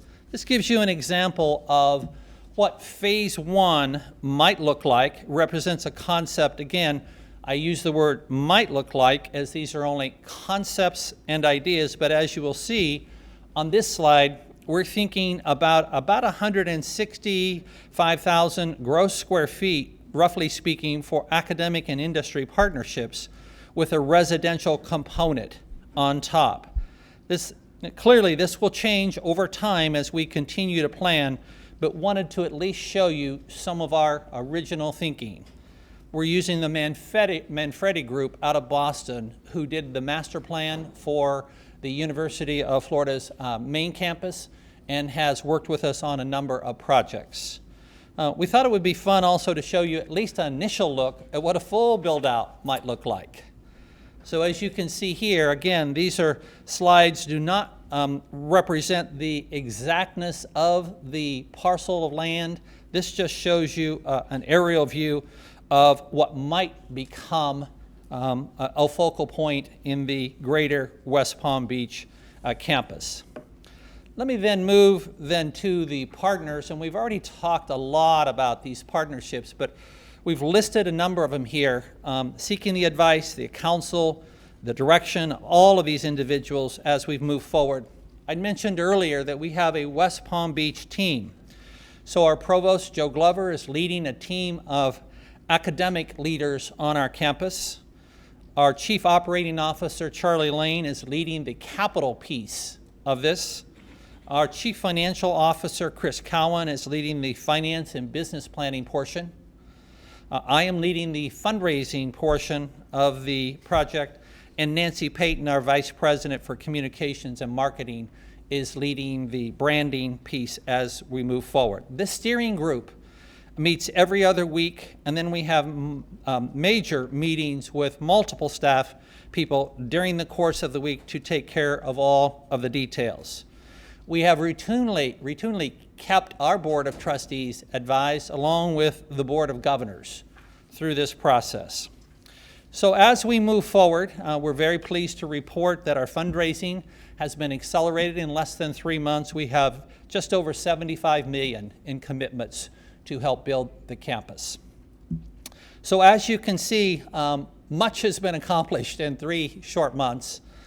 We continue to move forward with an accelerated kind of efforts. I'd like to close by sharing our appreciation and our sincere gratitude to the staff, the county staff. They have been absolutely wonderful to work with and giving us sage advice and wise counsel through this process, and we see this as a great partnership. So I just wanted to take a moment to express our thanks. We'd be happy to entertain questions. Dean Abernathy, Dean Mitra can join me if you'd like. Again, this is a once-in-a-century opportunity. Over 100 years ago, business leaders, community leaders donated the land, provided some financial support, and most importantly, access to water to create the Gainesville campus. Fast forward 100 years to today, and it's one of the top public universities in the country. So it is a pleasure to share with you again our update. We have a lot of work yet to do, but we'll be pleased to answer any questions that you might have.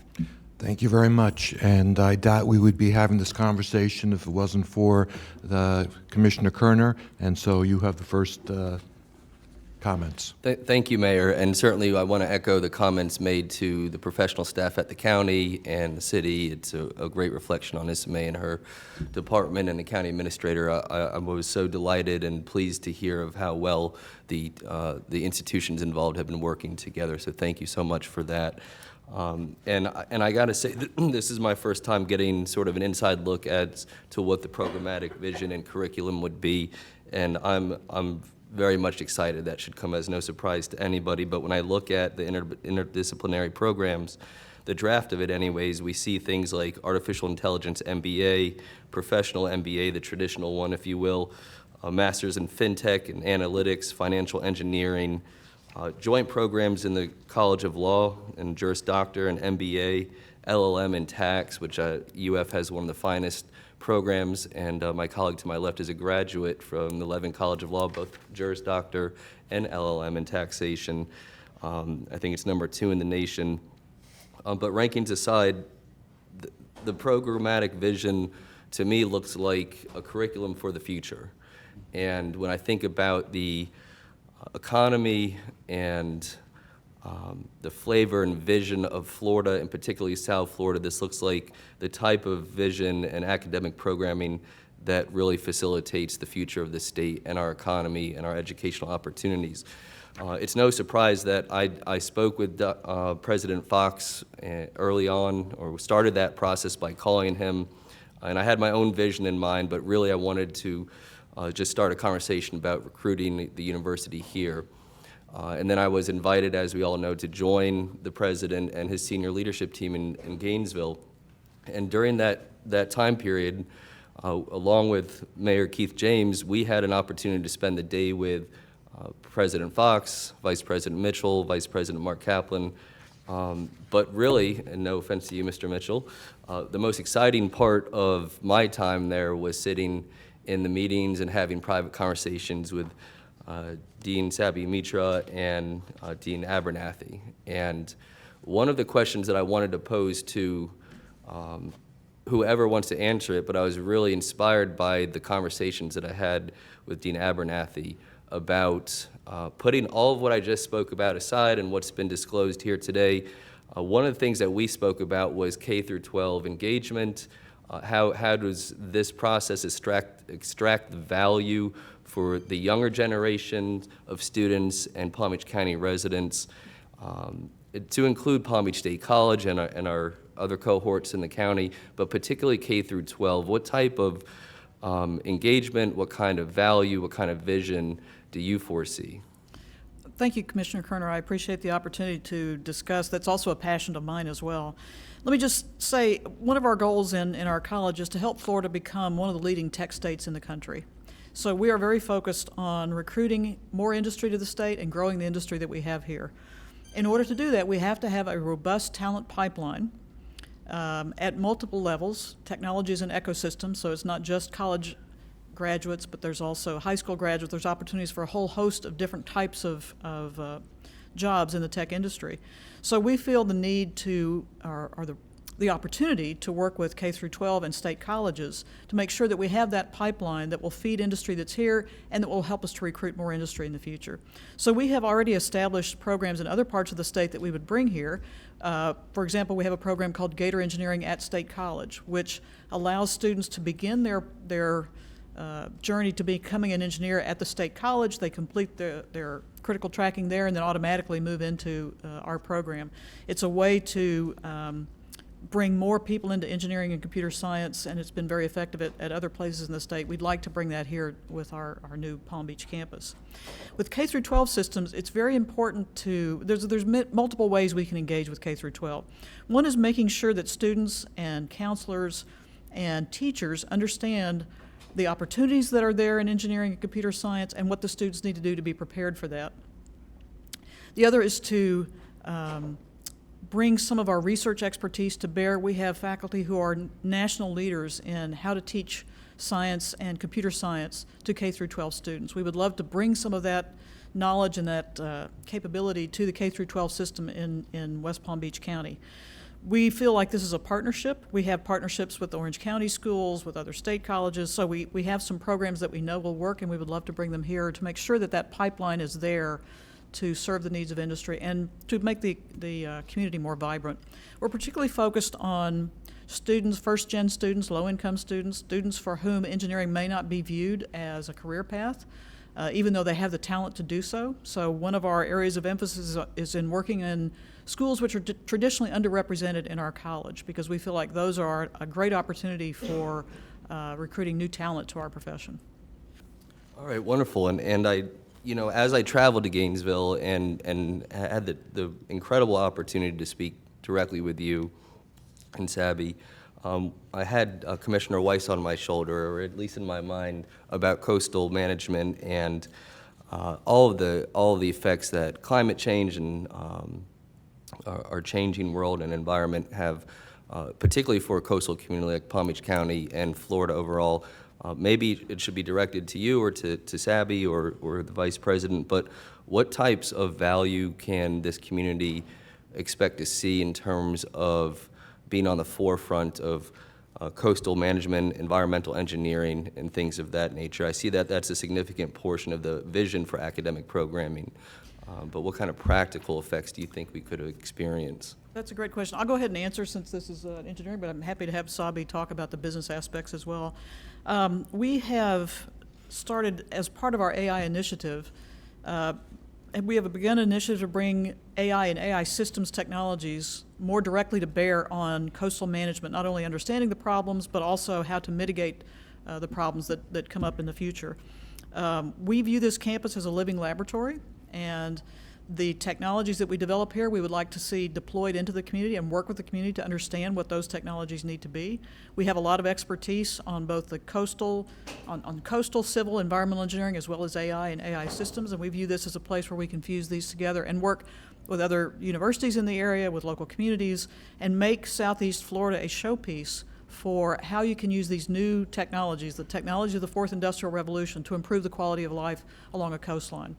What happens in Florida is relevant to the rest of the world. So by solving problems in Southeast Florida and understanding the issues better in Southeast Florida, we're actually achieving our vision of being internationally relevant. All right, wonderful. And when I look at the academic programming, blockchain, cryptocurrency, cybersecurity, coastal management, transportation engineering, I know that I probably will not be a student or at least on this campus, because that ship has sailed for me. It's never too late to be an engineer. A lot of these things really mean. I've heard about them, I've read about them, I can't wrap my head around a lot of it, but I do understand that it's the future of our economy, particularly in Florida and in this county and city of West Palm Beach. One thing that I am somewhat competent in is government, and so I wanted to direct this question to the Vice President. It would just give me some more comfort to know what the vision is in terms of how this has been received and digested by the Board of Trustees of the university. The next level would be the Board of Governors for the state university system. And then, of course, the legislature, I'm sure, would have some formal involvement, if not from an appropriation standpoint, from an authorizing standpoint. Can you give me a little background on how this has been received and what the vision is from those three institutions? Yeah, so the Board of Trustees has formulated an ad hoc group of the trustees to work closely with staff on a weekly basis to get updates and to keep abreast of the pieces of this. As you might expect, they're enormously enthusiastic about this project and very, very supportive of it. So we've had, I think, 3 full briefings with them. We just had one again this past week, and then we have another briefing before we leave for the holidays, and then we'll have a full board meeting the first part of January to give us the approvals then that we need moving forward. As I'd said earlier, there's a lot of moving parts with each one of these, of the academic piece, the capital piece, the business piece. And so breaking those apart for each of our trustees is really important so they understand all the details. So we have their full support and are moving forward, and I'm pleased to share with you that we're getting great advice and counsel from the board. Our chair of our Board of Trustees and our president briefed the Board of Governors about a month or so ago. We're scheduled to be back on their agenda in the mid part of January. and we continue to have conversations with them about the approval processes of these new programs. As you can see, would take a whole new kind of an approach to programmatic approvals and degree approvals and things of that nature. So we're working through them right now to get those necessary approvals. But we've received nothing but positive input. Our chancellor for the Board of Governors system is home is West Palm Beach and Palm Beach County, and so has a long history here. So you can imagine the support and the enthusiasm that's at that level. All right, and Mr. Mayor, if I may, one more question. You mentioned in your initial comments relationships and visions that you have in working with Florida Atlantic University, a renowned institution in our county and in this region and this state. We are so delighted to not just have their footprint and expertise in our county, but also a medical school that was authorized by the legislature several years ago and has really blossomed into an incredible medical institution, and putting into our community and our state medical doctors that practice family medicine and primary care and emergency medicine as well. Maybe not so much on the medical side, but there's a lot of smart people out of medical school. They don't all practice medicine. What types of interdisciplinary programs or visions does the university foresee between perhaps the Juris Doctor program at the law school and at the medical school? And are those conversations happening, and have they been positive? Yes, they've been happening, and now that we have business, engineering, and law kind of into the full swing of it, now we're bringing in medicine and agriculture and the other College of Education. You talked about K through 12 partnerships, things of that nature. So all those colleges now will start to come into play. We've spent a fair bit of time with the education partners here in the county, and to see where there might be partnership opportunities to seek their advice and counsel. Our Dean, Sabi Mitra, has been in contact with his colleagues at FAU, and so we continue to, again, seek their advice and opportunity to create a new national model, so to speak, of ways in which we can work well together. Yeah, I foresee, for what it's worth, artificial intelligence being integrated into every profession and operation in this country, whether it's manufacturing, research, the practice of medicine, certainly computer, social media. We're well aware of the involvement there. I've heard a lot about this computer that exists in Gainesville. I don't know much about it. I've read a little bit about it, but I've been told by Dean Mitra that it's one of the most powerful, and Dean Abernathy, that it's one of the most powerful computers in the world. Can you just give us a little overview of what type of value that brings to an urban campus, even in Palm Beach County, 200 miles away from Gainesville? Yeah, I might ask Sabi to come and visit a little bit about how his faculty are using it now and how he sees these programs. Dr. Mitra? And how did the university come into possession of this supercomputer? The co-founder of NVIDIA is a UF graduate, Chris Malachowski, and he gifted the supercomputer to us along with a lead gift for our data science and information technology building. So he sought and thought that University of Florida could be a national and international leader in AI technologies, and he wanted his university to be right on the forefront and right on the pulse of things that are happening. So it's wonderful to have a graduate of the University of Florida as the co-founder of a major company like NVIDIA. And Sabi can share with you some of the pieces for the College of Business and the campus. That is a great question, and one of the things that I alluded to this in my presentation, that at UF, among the faculty and the PhD students and all our students, we have a lot of expertise in analytics and AI. But one of the things we don't have is the data. And these partnerships are really valuable for both. It's not just for the company, but it's really valuable for us. The supercomputer makes that partnership possible. So I'll give you an example. We have an initiative in place to work with local Florida small to medium-sized companies, because they lack the expertise and we can really add value. If I go to an AT&T or an IBM, they already have a lot of data scientists and engineers who can do that work internally. They don't need our expertise. But the smaller companies really need our expertise. So we're working with them. We just started this initiative where they are uploading their data. And this is really voluminous data. So it needs a supercomputer to store as well as analyze. They're loading the data. We have a very secure environment. And we are going through an NDA process, which will allow us to do our research, publish our research, and they can also get the insights through that research that they can use for their businesses as well. We truly believe that this is a fantastic opportunity for a partnership between UF and small to medium-sized companies in Florida and in the South Florida region specifically.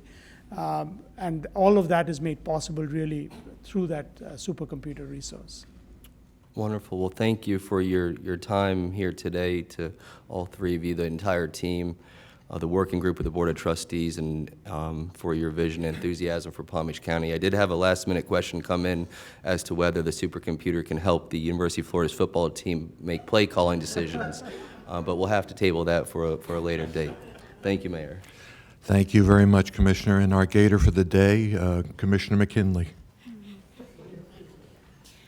Thank you. Before I ask my questions, I'd just like some clarification from staff. Exactly what are we approving here today? Or just a motion to file this update? It is basically a receive and file of an update status report, nothing else. Okay. All right. So I've got a couple of questions. I'm cautiously enthusiastic about this proposal. My first question, would be to Mr. Vice President, if you don't mind. When we first met with you, you talked about the programs that you were going to offer, and we know that Palm Beach County is getting a national reputation as being Wall Street South. And so the initial focus of your course offerings at this particular campus were really related to that fintech capacity, and I'm happy to see that you have some of those. You've really expanded beyond that into the engineering offerings that you're talking about, the law school offerings that you're talking about, possibly developing a very competing program for a professional MBA that FAU is already offering. And we were pretty clear that we wanted to make sure, since this whole proposal kind of came out of nowhere, and this wasn't any opportunity that we offered to any of the existing educational entities that are located in our county, we were pretty clear that we wanted to make sure that what you were offering wasn't in direct competition to what Florida Atlantic University is offering. I don't have their course listing in front of me, but I know that they have a professional MBA program, and I'm pretty sure they've got a strong engineering program, and I would think that they would specialize in coastal engineering, given their coastal location. So can you talk to me about how you are going to continue to ensure you're not directly competing with FAU? And if you are, how the Board of Governors is going to approve having similar programs in the same county? Yeah, so maybe I'll start the discussion, but then I'll ask our deans to come up because they know the depth of the programs at the other institutions in engineering and business better than I do. But underneath the summary sheets or the slides that you saw today are 2 or 3 layers of other documentation. We're happy to share that with you, of the specific program description, the specific uniqueness and distinctiveness of that program, and the specificity of non-competition that is not being offered anyplace else in the SUS system. So we specifically have plans behind this to be sure that we are not duplicating any programs as we move forward. But maybe our deans, Cami and or Sabi, can talk a bit about the MBA program and the uniqueness of our program. Sure. I've had some conversations with the dean at FAU. The program that we envisioned, you talked about the MBA program, and all our programs where the business school is the lead, is really focused on AI and analytics. The AI MBA that was noted there, The idea is that the first year of coursework, which is kind of the basic business coursework, accounting, finance, etc., would either be done online or would be done at our Gainesville campus.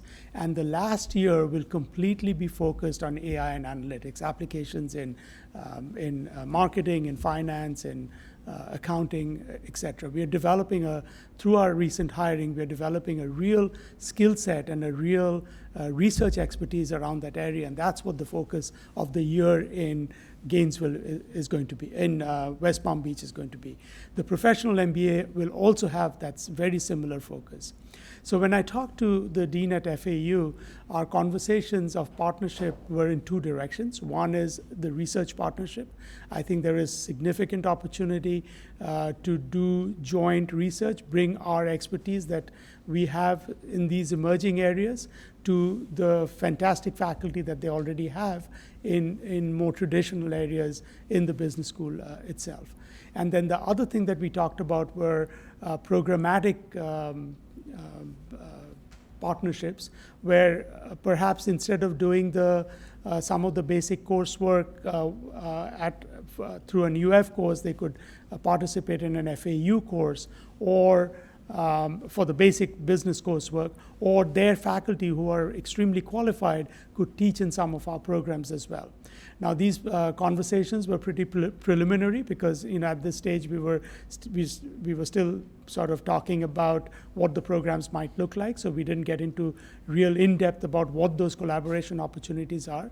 And I spent 27 years of my career, I moved to UF a year back. I spent 27 years of my career at Georgia Tech in Atlanta. And Atlanta, the population is about the same size, I would imagine, as South Florida, this region, this whole metropolitan, bigger South Florida area. And there were 4 schools. There was Kennesaw State, there was Georgia State, there was University of Georgia that had offerings, Georgia Tech, and Emory, actually 5 schools. But we all serve different niches of that population. And I think it sort of created a vibrant environment. And that's essentially what we hope to create with FAU in West Palm Beach as well.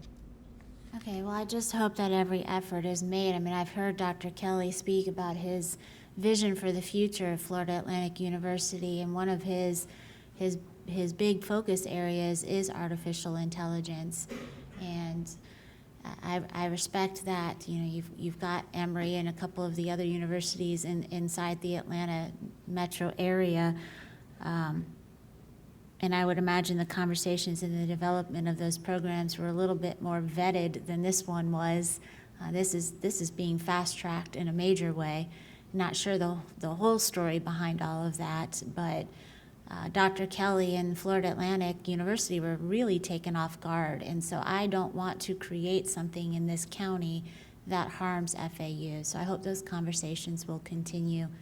And then can you explain to me, I get the LLM in tax and how that relates to FinTech, but in estate planning, is that just because that LLM is traditionally grouped together? Yeah, I wish Laura was here to answer that question. Do you have a whole lot of information on the LLM degree? Go ahead, Sam. No, so you're asking about the tax and LLM?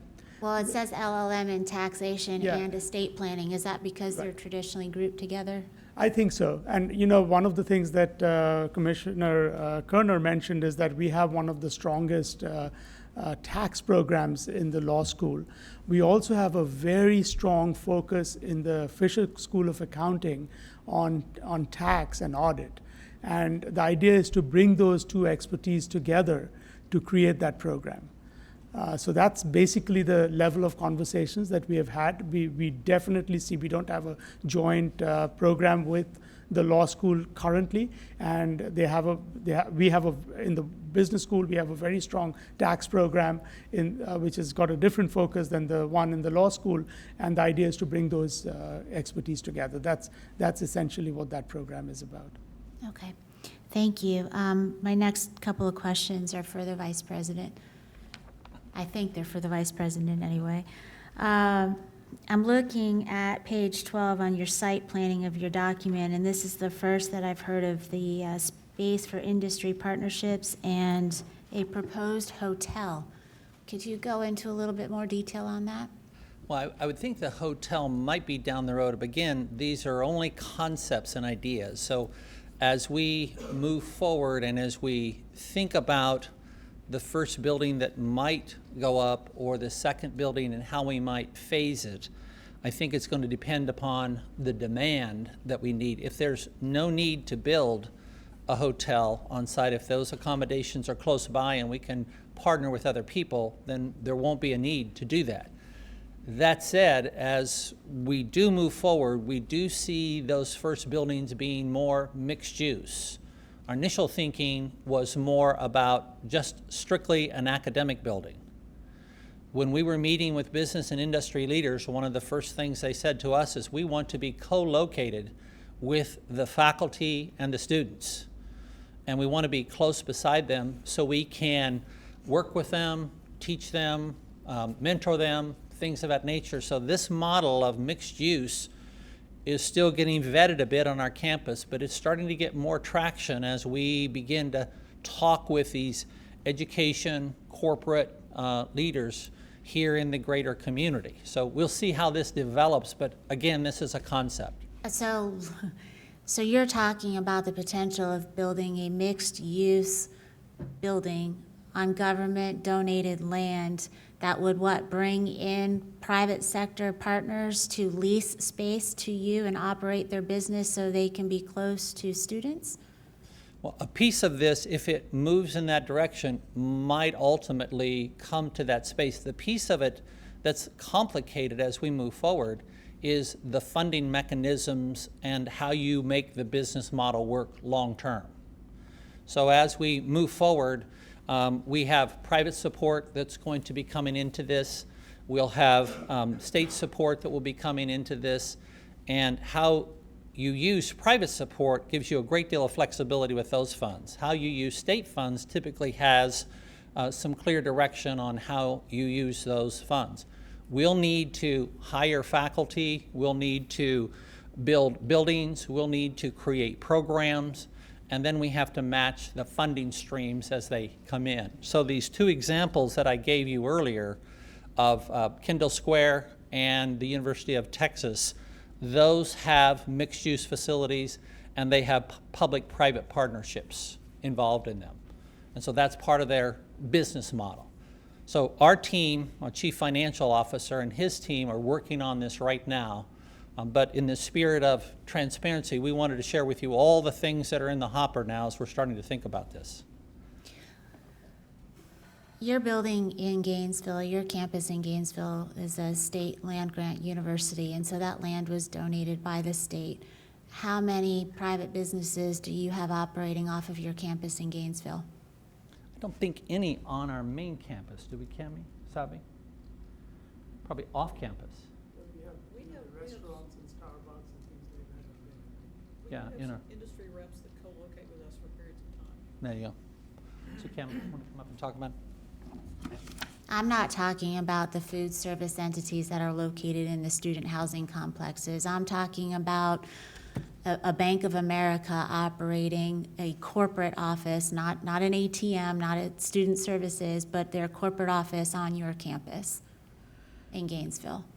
I'm not aware of any corporate offices, but we do invite industry reps to co-locate with us. We let them sit in our space, and they are working alongside our faculty and students on research projects, on development projects.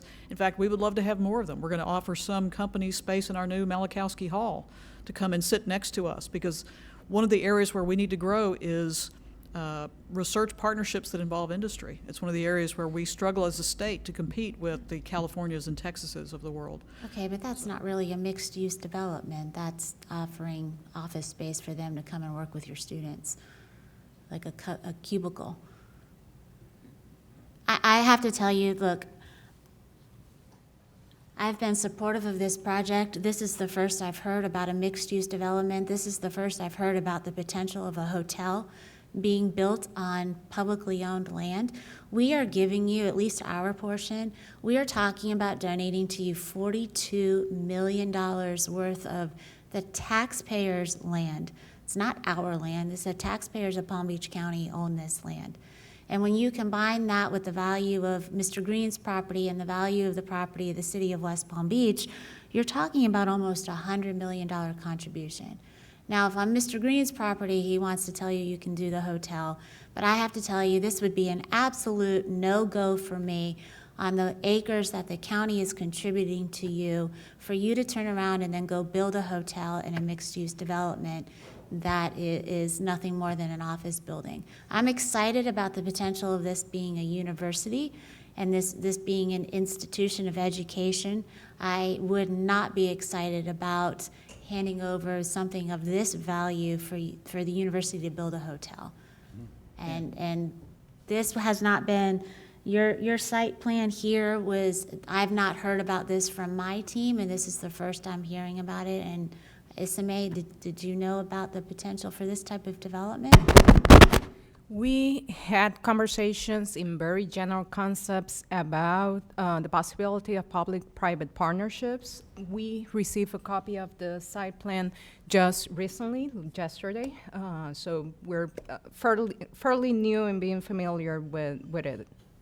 All right, well, as we put together the term sheets, I would want to make sure that that issue is addressed. I'd also, Mr. Mitchell, Vice President Mitchell, I know that in the legislature, no appropriation requests have been filed. I know that the deadline for filing appropriation requests in the House, which has to be done by bill format, has passed. And so where are you in those conversations? Yeah, so we're working with legislative leadership, and as you can see, we've talked about this from the very beginning. We're 3 months into the planning of this, so it's moving very fast as we go through the process. We are trying to put into place some potential academic programs to be responsive. We're starting to develop these concepts around what the capital might look like, what the business plan might look like, and so we anticipate that probably by mid-January that we'll be in a position then for our filings and be ready to go. Our Vice President for Government Relations, Mark Kaplan, is leading that effort for us right now, and he's in close contact with legislative leadership. Okay, well, I would want to make sure that in the term sheets, Isame, that there's a July 1st, 2023 deadline that the appropriations need to be in place by the university. That gives them the 2022 session and the 2023 session to make sure that's done. And Mr. Mitchell, I would also want to make sure that because we're talking about such a large amount of publicly funded land being contributed to the university, that the appropriations process is done in the most transparent manner possible. I don't want to see this as one of the sprinkles or a back of the bill or some last-minute proviso language stuck in during the conference process. I would want to make sure that the conversations regarding such a large appropriation are open for public comment and completely transparent. I've spent enough time in the budget process as a staffer with a number of my colleagues up here to know how things can happen in the last wee hours of the budget process, but this needs to be completely transparent. Yeah, appreciate your comment. And then I'd also like to know, I'd like to hear from the Board of Trustees, so if your president of the Board of Trustees could make an appearance before the County Commission and give us an update on their fundraising plan to provide those private contribution dollars that are going to be required of you, I'd like to hear from him. Very good, very good. Thank you. Thank you for your thoughts. Okay, Vice Mayor Weiss, you're up. Thank you, Mayor. Thank you very much, Vice President Mitchell, for being here today and sharing your ideas or plans for this campus with us. I think last time your team was here when we got briefed, you were not available when I was there, but I understand we have a background that coincides at the University of California at Irvine. Yes. Go Anteaters, right? Yeah. But, you know, and I looked at the offerings as my colleague has spoken about it, that you're from an academic perspective, and I think, you know, it really is a forward-looking set of programs that you all are looking at.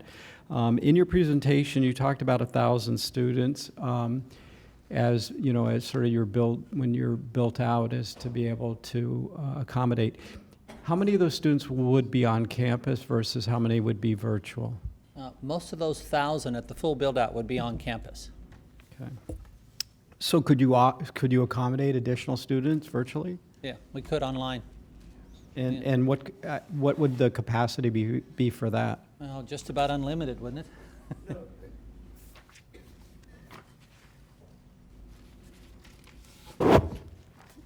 The capacity constraint is really based on faculty, because you can't have it can be they can asynchronously watch lectures, but the teaching has to be in smaller groups. So if we have to grow the online portion, we'll have to add new faculty as well. Okay. What about, in a lot of times, I've seen universities offer professional programming and so forth for folks that are not pursuing an actual degree program. Would you have an offering such as that? It is certainly in our plans. The idea that we had, and perhaps Cami can comment on this as well, the idea that we had is that if you think about the coursework that we are planning, it's all around technology, AI, and analytics. And there is a lot of need for folks who have perhaps had their degrees, perhaps had their MBAs or their JDs or even their engineering degrees many years back. They want to retool. And so having graduate certificates, which are different from non-degree programs, which we have in our plans, but graduate certificates are, they get actual credit and a transcript. They don't get a degree, but they can stack them together and work towards a degree if they so want to, but they can also stop after getting a certificate in a very specific area. That is certainly in our plans. It wouldn't require a whole lot of extra resources because you're using unused capacity in the classroom itself to have more students come in who are not pursuing the full degree, but they're just doing a few courses for the certificate. And my colleague mentioned FAU, but we also have another college and university very close by, in fact, a stone's throw from this proposed site, which is Palm Beach Atlantic University. Have you all been in discussions with them as well, and how that might integrate? I have not. No, I have not. Provost Head? I think it would be beneficial. I mean, if this moves forward, that there's further discussions going on to make sure that there are not conflicts. And in fact, years ago I worked for the University of Michigan, and to see the collaboration that would go on between various universities, not only co-located, but across the country, and understanding how faculties work together. It brings everything up. It increases. I'm talking to you all, and you all know it, but it's as somebody who has had an opportunity to watch that. I have a question now, and I think this may be staff. I'm looking at these drawings. First time I'm seeing, it looks like there is a alignment of fern. So it appears as much, and maybe it's a question for the University of Florida. We are just recently looking at those concept plans. Yes, it appears to show a realignment of fern, which I will argue aligns with the city plans long-term. So maybe that's where they got that information from. We have not had an opportunity yet to discuss the overall conceptual plan that you're seeing with university staff. Because my understanding is that in just looking at this drawing, there's other property owners potentially involved in that realignment. And to what extent that have those conversations happen, and would that be an eminent domain taking? Again, we have not had the opportunity to discuss with them. If I may ask the Vice President on the basis for that realignment. Yeah, so these are aerials that we receive from the Manfredi Group, and so they're not privy to all the other pieces that are going through. These were only concepts and ideas is all they were from the very beginning. And so there are concepts that were kind of floating around with some of the pieces in here. There are land pieces that are not part of this structure also that we've got to get aligned a little bit on that also. And Vice President Mitchell, I also share my colleagues' concern in regards to making this donation both by the citizens of Palm Beach County, the citizens of West Palm Beach, and a private party that would provide, if you will, an unfair advantage to other local businesses in our community, and that wouldn't sit well with me at all, that there is specific benefits that other parties wouldn't be able to obtain because of this donation. So, and I guess another question would be, in these public-private partnerships, is there an ability for revenues to be received by the taxpayers? I'm not sure. I mean, we haven't gone that far yet, and we haven't shared these plans with anybody other than our internal team and now you. So this is, again, this is a very first cut. We thought we would get input today, which I think is very valuable for us to get this input. We have to then go back, kind of revisit internally where we're at, and then kind of come back and forth. But then, as I said earlier when I started our conversations, we've met with over 50 people in the last 3 months. We'll have to go back to them and share these thoughts and these ideas with them to see kind of what is resonating and what is not. So when we come back then for an update, we can give you more definitive information and clarity on each of these pieces. All right. Thank you. Okay, Commissioner Sacks?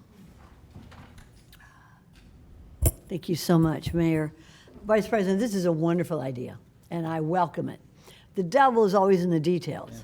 So let's get up, and this way, I'm going to ask you a couple of specific questions, as my colleagues did, and maybe at some point we can have a little better communication between our staff. I know Asami gave you sort of a difficult time the other day as you were briefing me on it, because we really don't have enough information to wrap our arms around this. This is a big donation. Yeah. This is a big deal. One question I have on the donation, we're giving, the county taxpayers giving $42 million, the city is giving so many million. Is the private landowner, Mr. Green, is he donating his land as well? Yes. And do we know what plans we have, if any, for that area of land that Mr. Green is donating to the University of Florida? No, I have no plans. But we will at some point. Won't we? Okay, good. A couple little questions. This is a land grant University of Florida, and you get first dibs in the legislature when it comes to budget, and maybe you should, because you've got a wonderful program at University of Florida. But to have a campus here in Palm Beach County, on Palm Beach County land and the city of West Palm Beach land, will you allow, or will you begin to discuss, or will you give me a commitment that students from Florida Atlantic University and students from Palm Beach State College will be able to attend classes at this new UF Center? Yeah, I think that's our intention. I don't know all the details. That, again, that's on the academic side with our provost and our admissions people, but that's our intentions. They would have to meet certain criteria to do so. And so would University of Florida students be able to attend classes, especially at our North County campus, which is the highest academic levels there in the shadow of Scripps and Max Planck? So I know it's your intention, but let's mark this, if we could, in an education way, to say this is one of the answers that we would like to know at some point, all right? And then you have had conversations, or the University of Florida's office has had conversations with President Kelly at FAU as well as President Parker at Palm Beach State College? Yes. Our president has had conversations with President Kelly, along with our board chair, has met with their board chair, and our provost has also met with and had conversations with Dr. Parker. Very good. And we will soon learn about how University of Florida can bring in an interdisciplinary way all these other academic ventures that we're so proud to have here. I think it was one of the deans spoke about it, K-12 outreach. And I would like to know specifically, can students from our local public schools, oh, wait, Dean, could you, hi. Good afternoon. Almost good afternoon.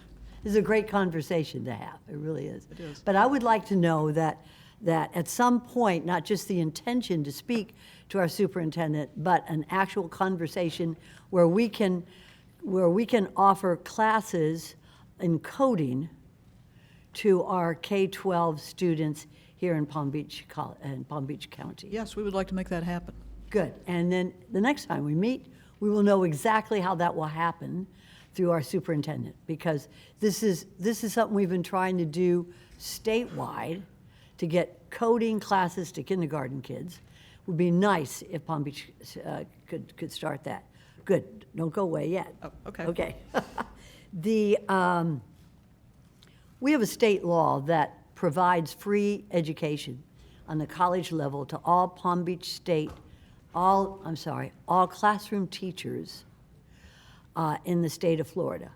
Will your campus be able to provide these classes by law? I want to make sure that you all know about this, so that our classroom teachers can take classes in STEM free at this wonderful campus. Because in order for our classroom teachers to teach tech to our students, they've got to know it themselves.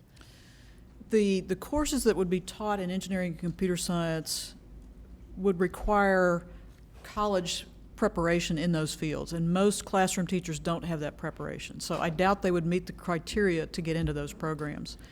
But we, as part of our reskilling and upskilling initiative, we do turn our for-credit programs into more continuing education types of programs. And some of those would be suitable for classroom teachers, and they would be able to take those for free. The level of preparation for those is not as high as it is for our for-credit. But when you look at the level of mastery you would need to use that information in the K through 12 system, they would be more appropriate.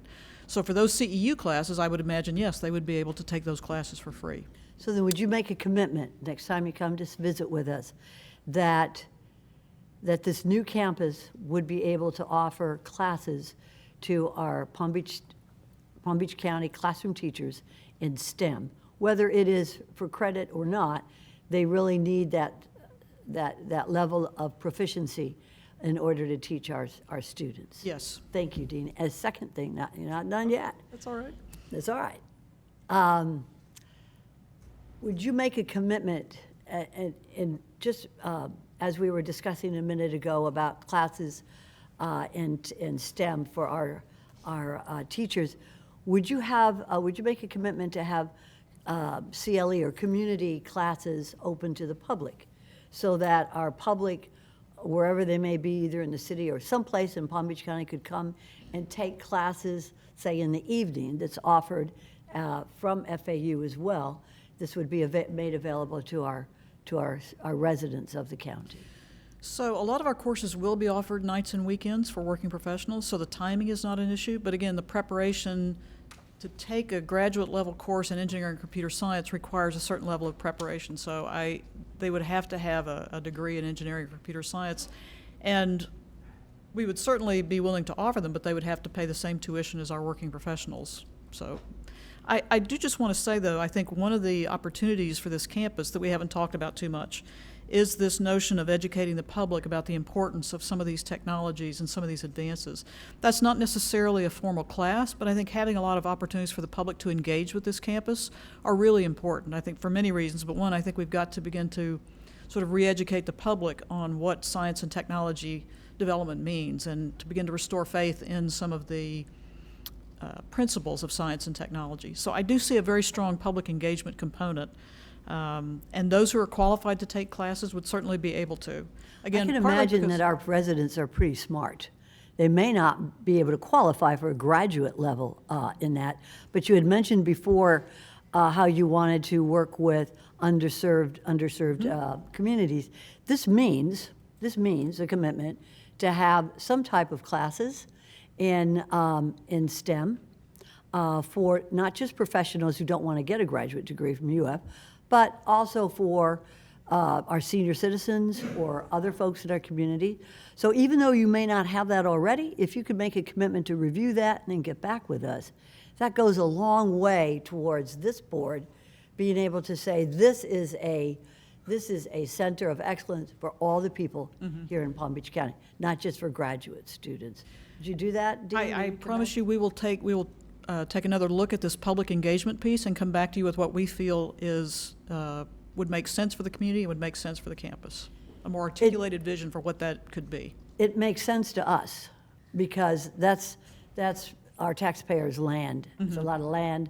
It has tremendous value. We want to let our taxpayers know that this is for you.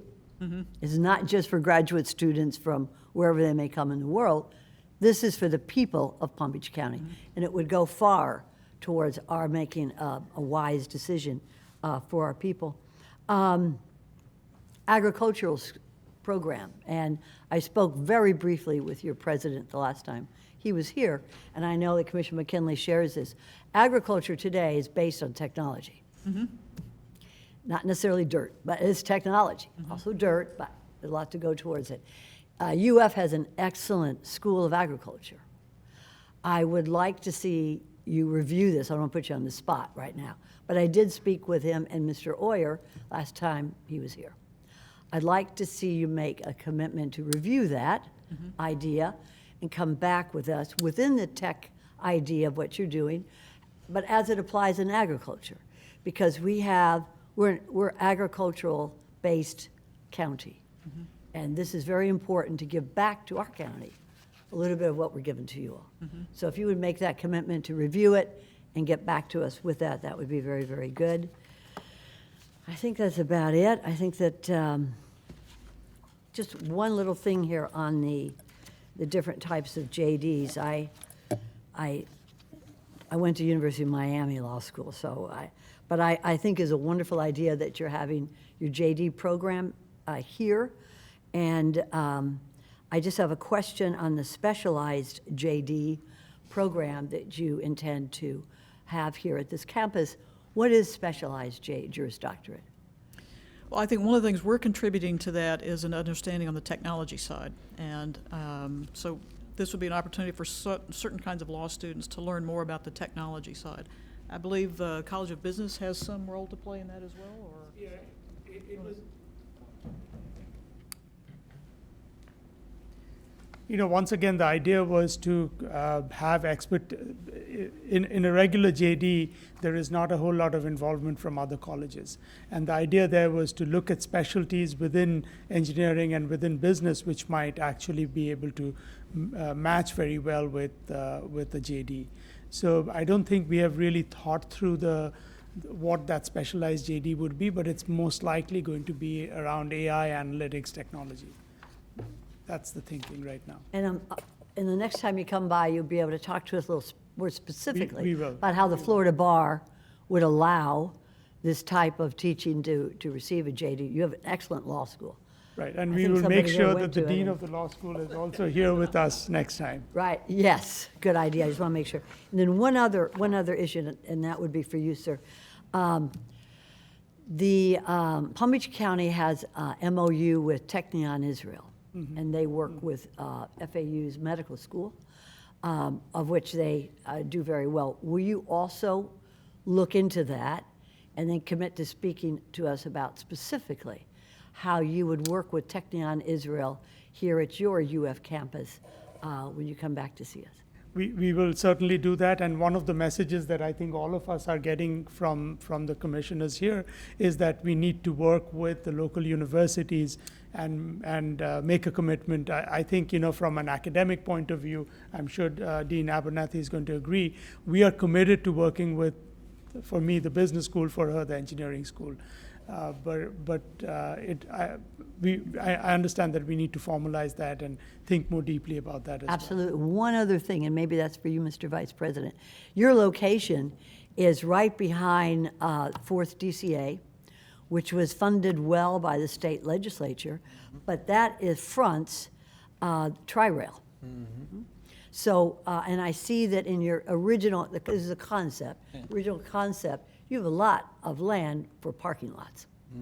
You may not need that since you're within walking distance of a tri-rail station. So maybe the engineers, architects will take another look at it, maybe actually go there, because your bicycle distance from the tri-rail station, and that would be very useful on this next concept. that you Very good bring idea. us. Listen, all of you, thank you for being here. It's an amazing idea. I want to thank Commissioner Kerner for bringing this mission down to earth. We just need a little more specifics. Oh, yeah. And I look forward to the collaboration with our very fine universities here and colleges. We look forward to having you here as one of our neighbors. Thank Yeah, you. this is exactly the input that we were hopeful to get today, so I thank you. As we continue to move forward with defining the programs, defining the capital piece of this, the business plan. So this is very helpful for us, so thank you so much for putting the time on your schedule and providing input for us. Very good. Before I call on Commissioner Marino, I'm just going to give a notice that we're going to break after this presentation, probably be around 12:30 for lunch, and we'll take about a 45-minute break. So just want to let anybody know who's on the tail end of the agenda that we'll be taking a break. Commissioner Marino, you are up. Thank you, and I'm going to play devil's advocate for a moment. You all have recently purchased Scripps, and with that came 70 acres of vacant land in Palm Beach Gardens, which is across from the Scripps campus. And as you know, Scripps is right next to Max Planck and right next to Carrier Corporation, their headquarters, and FAU. So we have major employers in that area. And by the way, I'm a Yukon Husky. I'm wearing blue and white, so I have no dog in this fight. But if for some reason a deal couldn't be worked out here and this land not conveyed, would it be possible that UF would put the campus up on that 70 acres that they have? Or what are your plans for that 70 acres? So that's a loaded question. Yeah, so we've had no conversations as it relates to putting this campus on the Scripps kind of footprint at all, zero, on our campus. As you can see, the last 3 months have been pretty full with what is it that we do here. And then the second piece of this is we have just agreed upon the terms of that transaction. And so at this point, our major focus is transitioning those employees to UF employees. So very little, if any, planning has been done as it relates to what we would put on that campus at all. So we just finalized the terms this past week, and now we're in the process of offering those employees positions at UF. Well, as you may know, that 70 acres of land was conveyed by the county earlier this year, and it was painful. Right, Virginia? It was painful, and now you're asking the county to, and that was more than $42 million worth of land. And now, the county is looking at conveying 42 acres of taxpayer land to you all. So this is a very costly endeavor, and I realize there is a very long economic return, and that was why we would even contemplate something like this, because the businesses that are moving into our county are looking for educational facilities. University of Florida is looking at Palm Beach County saying, this is a wealthy area. This is great for fundraising. Who wouldn't want to come to South Florida versus go to Gainesville? So I see that smile on your face too. So from your perspective, this is really an ideal spot to be. From our perspective as a county and being faced with a shortage of housing, and which that downtown area would also be a fabulous area for housing. We look at it and say 70 acres up in Palm Beach Gardens that has nothing on it right now that you already own, or a multitude of acreage being collected from Palm Beach County, West Palm Beach, and a private owner.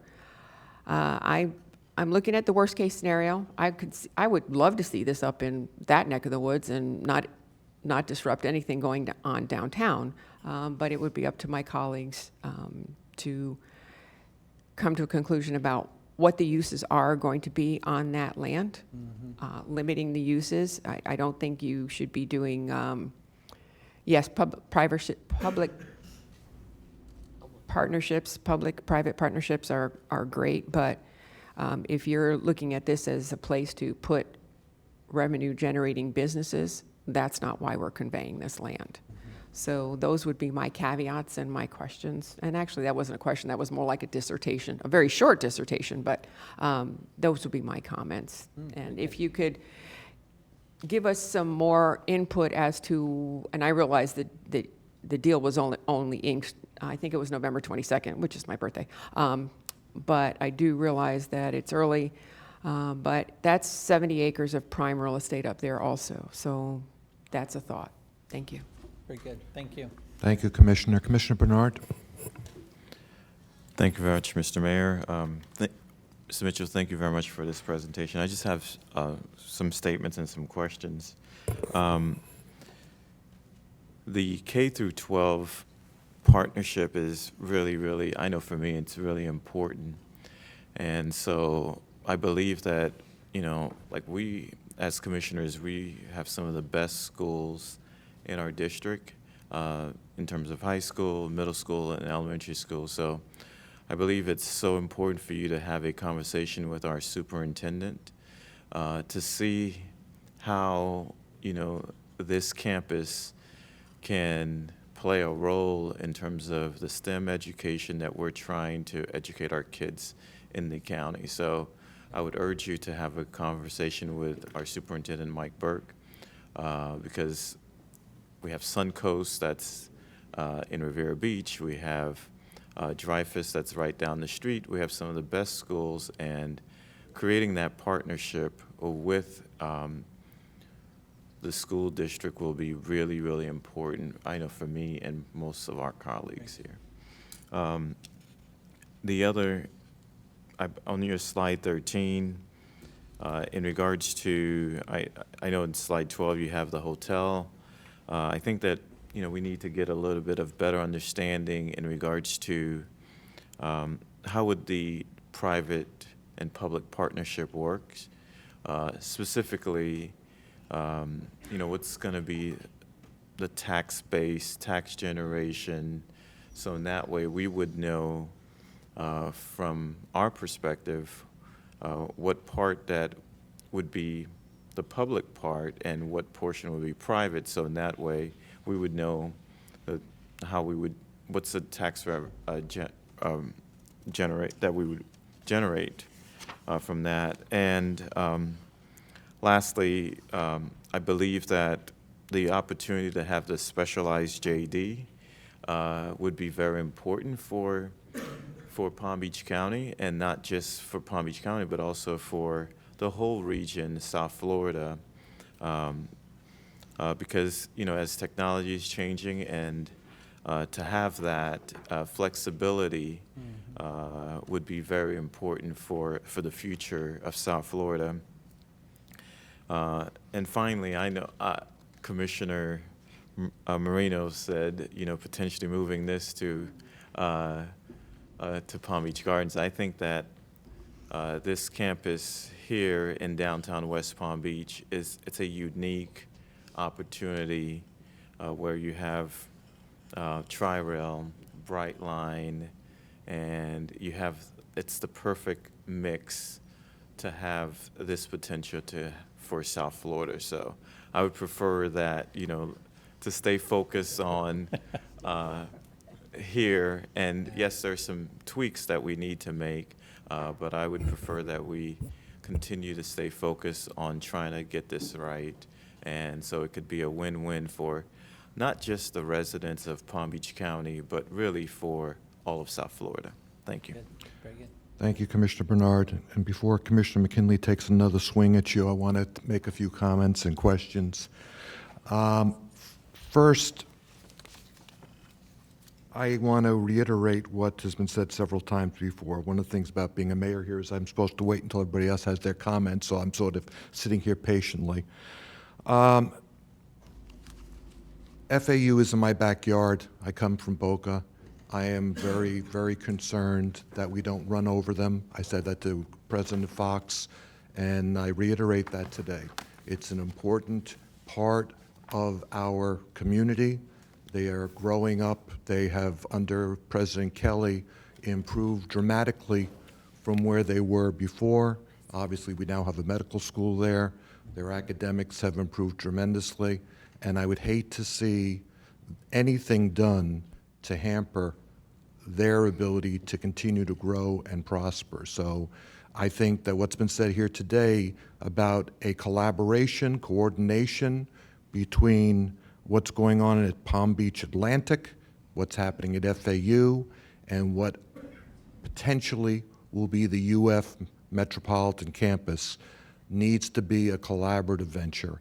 And again, you know, I think that that is the message I think you need to carry back to Gainesville, that we embrace this idea. When then Mayor Kerner and Mayor James went and visited and put this idea on the table, I embraced it immediately as an economic driver.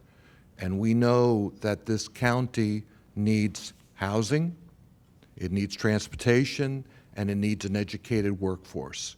And you are the third leg of that stool, and we certainly are very excited about the opportunity, but we don't want to lose sight of the fact that we do already have an educational complex here, and we don't want to do something to hamper their progress.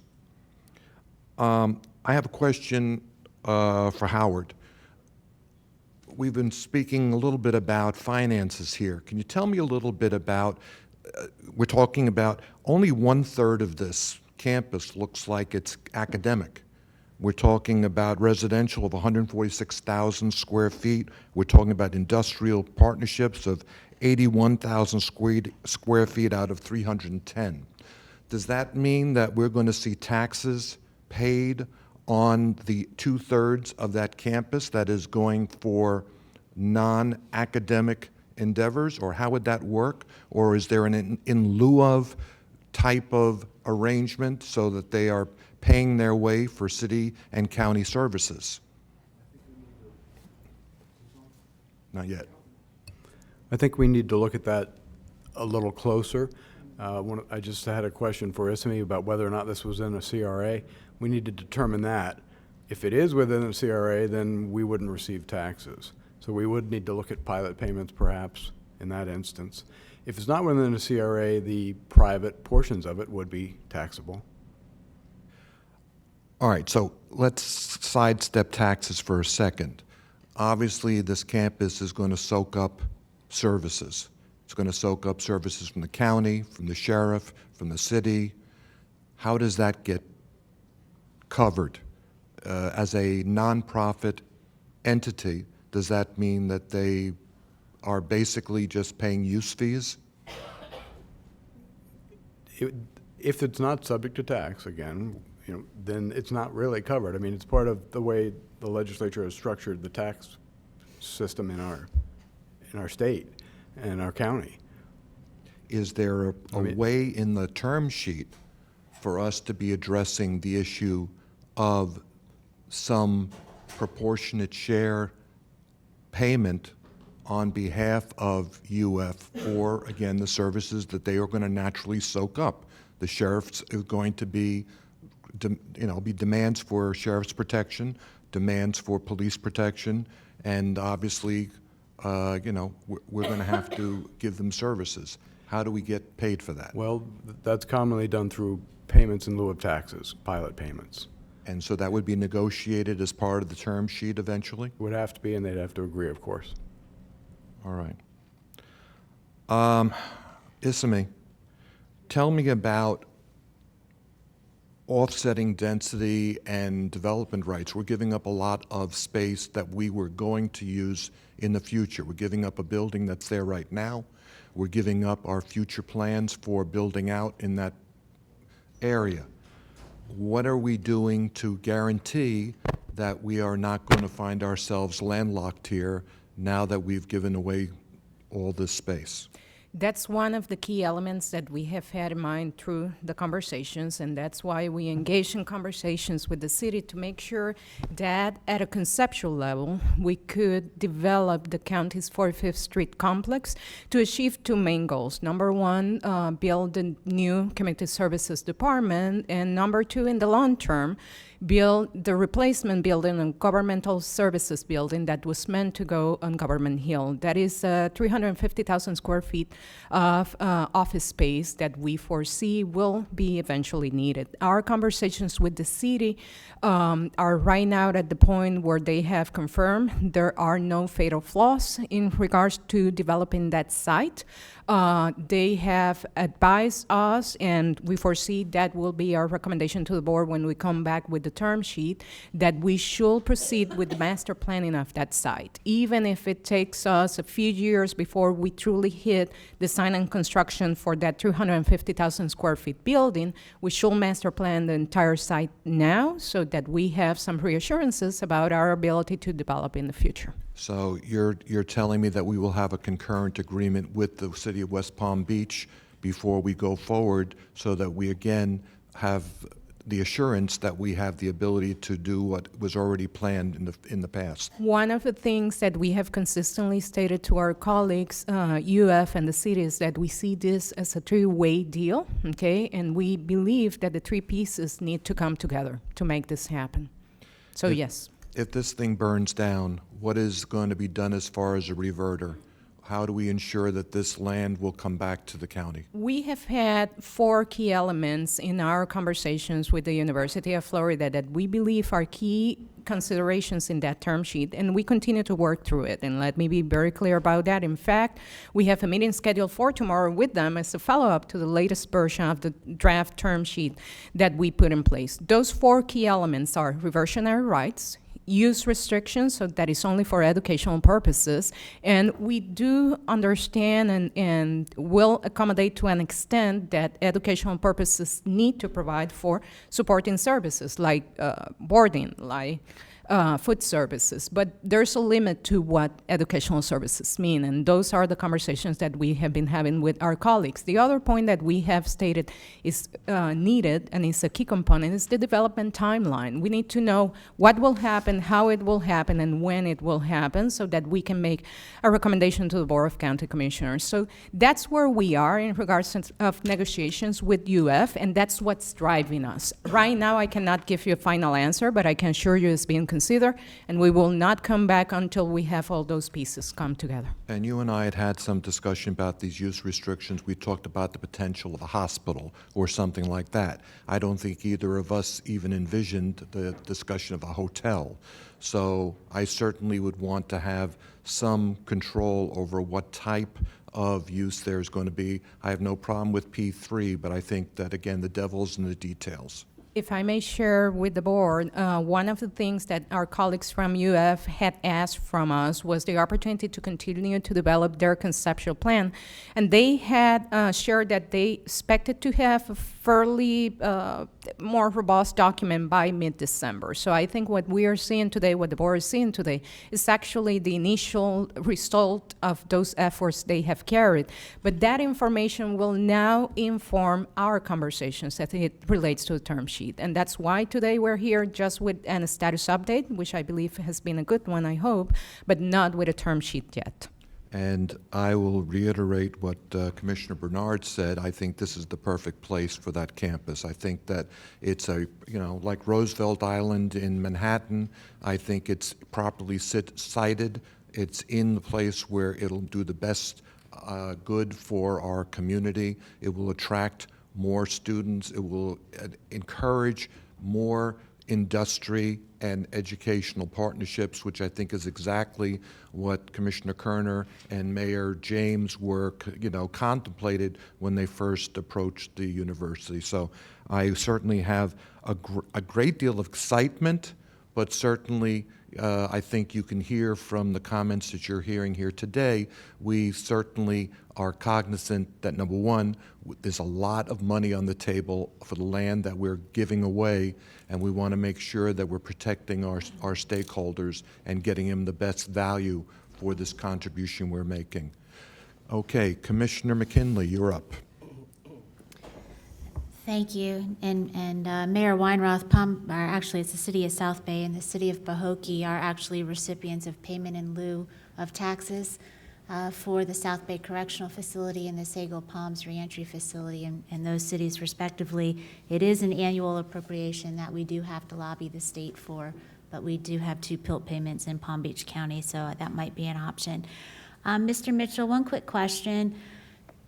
When you signed the agreements with Scripps Florida and took possession of that property, did you indeed take possession of that 70-acre parcel of land? I believe so, yes. Okay, so I'd like to direct staff as part of the negotiation process that you enter into a conversation about a potential land swap. If we're going to give them valuable land and they've got 70 vacant acres up in the Jupiter area, there might be an opportunity for a land swap. Thank you. Commissioner Marino, you're up. And as I opened the door for that, let's do one more thing. None of us were figuring that there would be some kind of businesses there, revenue generators there. So to staff, if there are any revenue generators from business on that property, the county needs to be getting some return on their dollar. So that will be directed to staff. Thank you. Thank you, Commissioner Marino. Commissioner Sacks. Thank you. I think this is direction to staff, and it picks up what my colleagues have just spoken about. Could you please copy us with these agreements that you are making with the University of Florida so that we're not totally surprised or taken aback, so that we could find out a little bit about what's going on with the pending negotiations? It would be very helpful. I see someone to my left has something to say about it, so With I'll all listen. due respect, I'm going to ask the board to allow us to go through the process, and then prior to bringing this item back to you, to do our one-on-one with you so that you're not surprised. I was taken back by some of the stuff today because I wasn't totally aware of it. So we'll work closely, staff will continue to work closely with our partners, UF and the city, and hopefully we'll be able to bring you more of a combined package the next time, so that we will have worked out a significant amount of the issues that have come up and the benefits to our community as we bring this partnership together. So I'm going to ask the board to allow us to utilize our process on how we negotiate, and then make sure that you're not caught off guard with anything that comes before this board. What would be very helpful, Ms. Baker, is if we could have in paper what the site plans look like, what the negotiations look like, before we meet individually with staff. This way we have an opportunity to review it and read it and study it. Because to meet with staff without having a one-on-one, without having any type of idea of what negotiations had concluded, makes it a little more difficult. So if we could have it on paper a couple of days before we meet with staff, if possible, I think that would be very helpful for us to review before we have these discussions. Yes. Thank you, Ms. Thank you, Commissioner. And again, I commend you for your transparency. Obviously, this could have been much less of a discussion if you hadn't brought forward as much as you have today. I'm glad that if these are things that you're contemplating, that you did put them on the table today, give us an opportunity to opine, and certainly you are hearing our reservations so that we're not caught off guard as we get further into this. Commissioner Kerner, you're recognized. Thank you, Mayor, and thank you, Mr. Mitchell, for all of the information today and the incredible speed and progress that has been achieved thus far. Thank you, Mayor, for allowing me to close on this and offer this motion. And in offering the motion on 5A1 of motion to receive and file, today was a very productive day, and I think you can sense the enthusiasm and excitement that much of the board holds for the future of Palm Beach County, and particularly this urban campus right in the heart of the county that we love. And I'm sure you don't you don't come here surprised that we have our due diligence and our duties that we need to honor in protecting the taxpayer and ensuring that we can extract the value, which has always been my vision, is how to extract the value out of an institution as well regarded as the University of Florida, but also the litany of large businesses and quite frankly, wealth that has transitioned to our community over the last decade.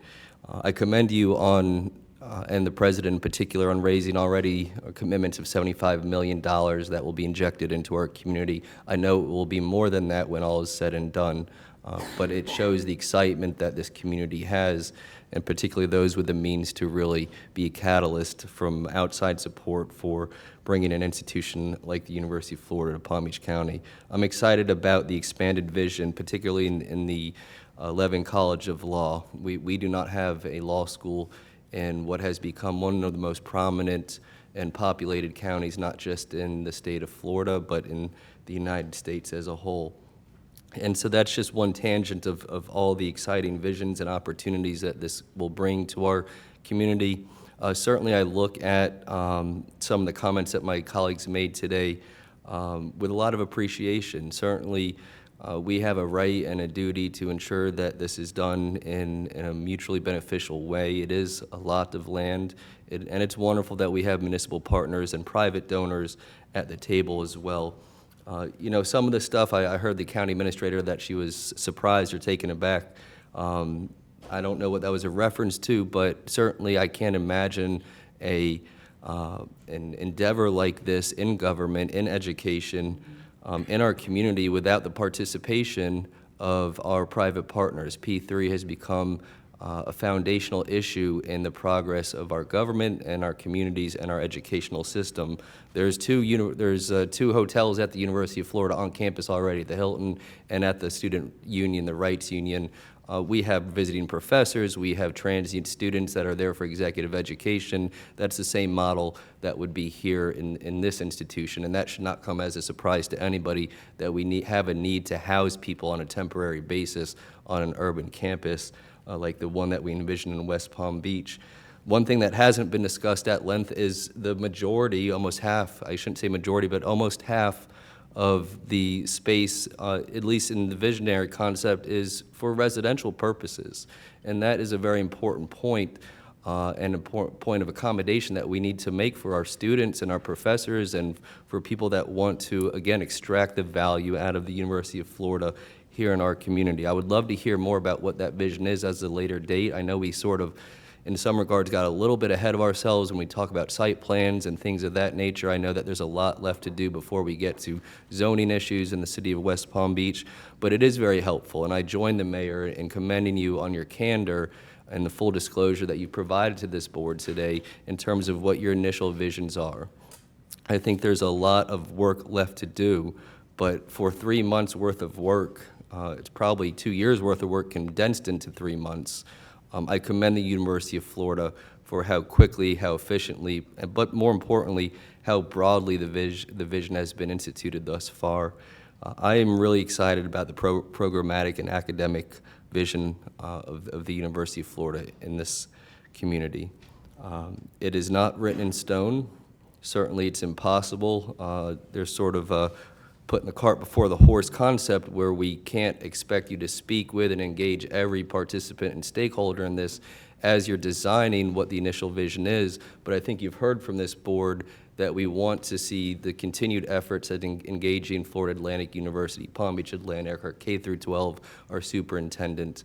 We are very much Palm Beach County focused the same way the University of Florida is, and we're excited about these opportunities. And so having said all that, I do appreciate the university's attention to each commissioner on this board's concerns and vision and hopes and dreams for this opportunity. Please continue to pay close attention to those as the university moves forward with their vision and our collective vision. With that, I offer on 6A1 a motion to receive and file the staff's report regarding the status of collaboration with the University of Florida and the city of West Palm Beach. Show that as a motion by Commissioner Kerner and a seconded by Commissioner Bernard.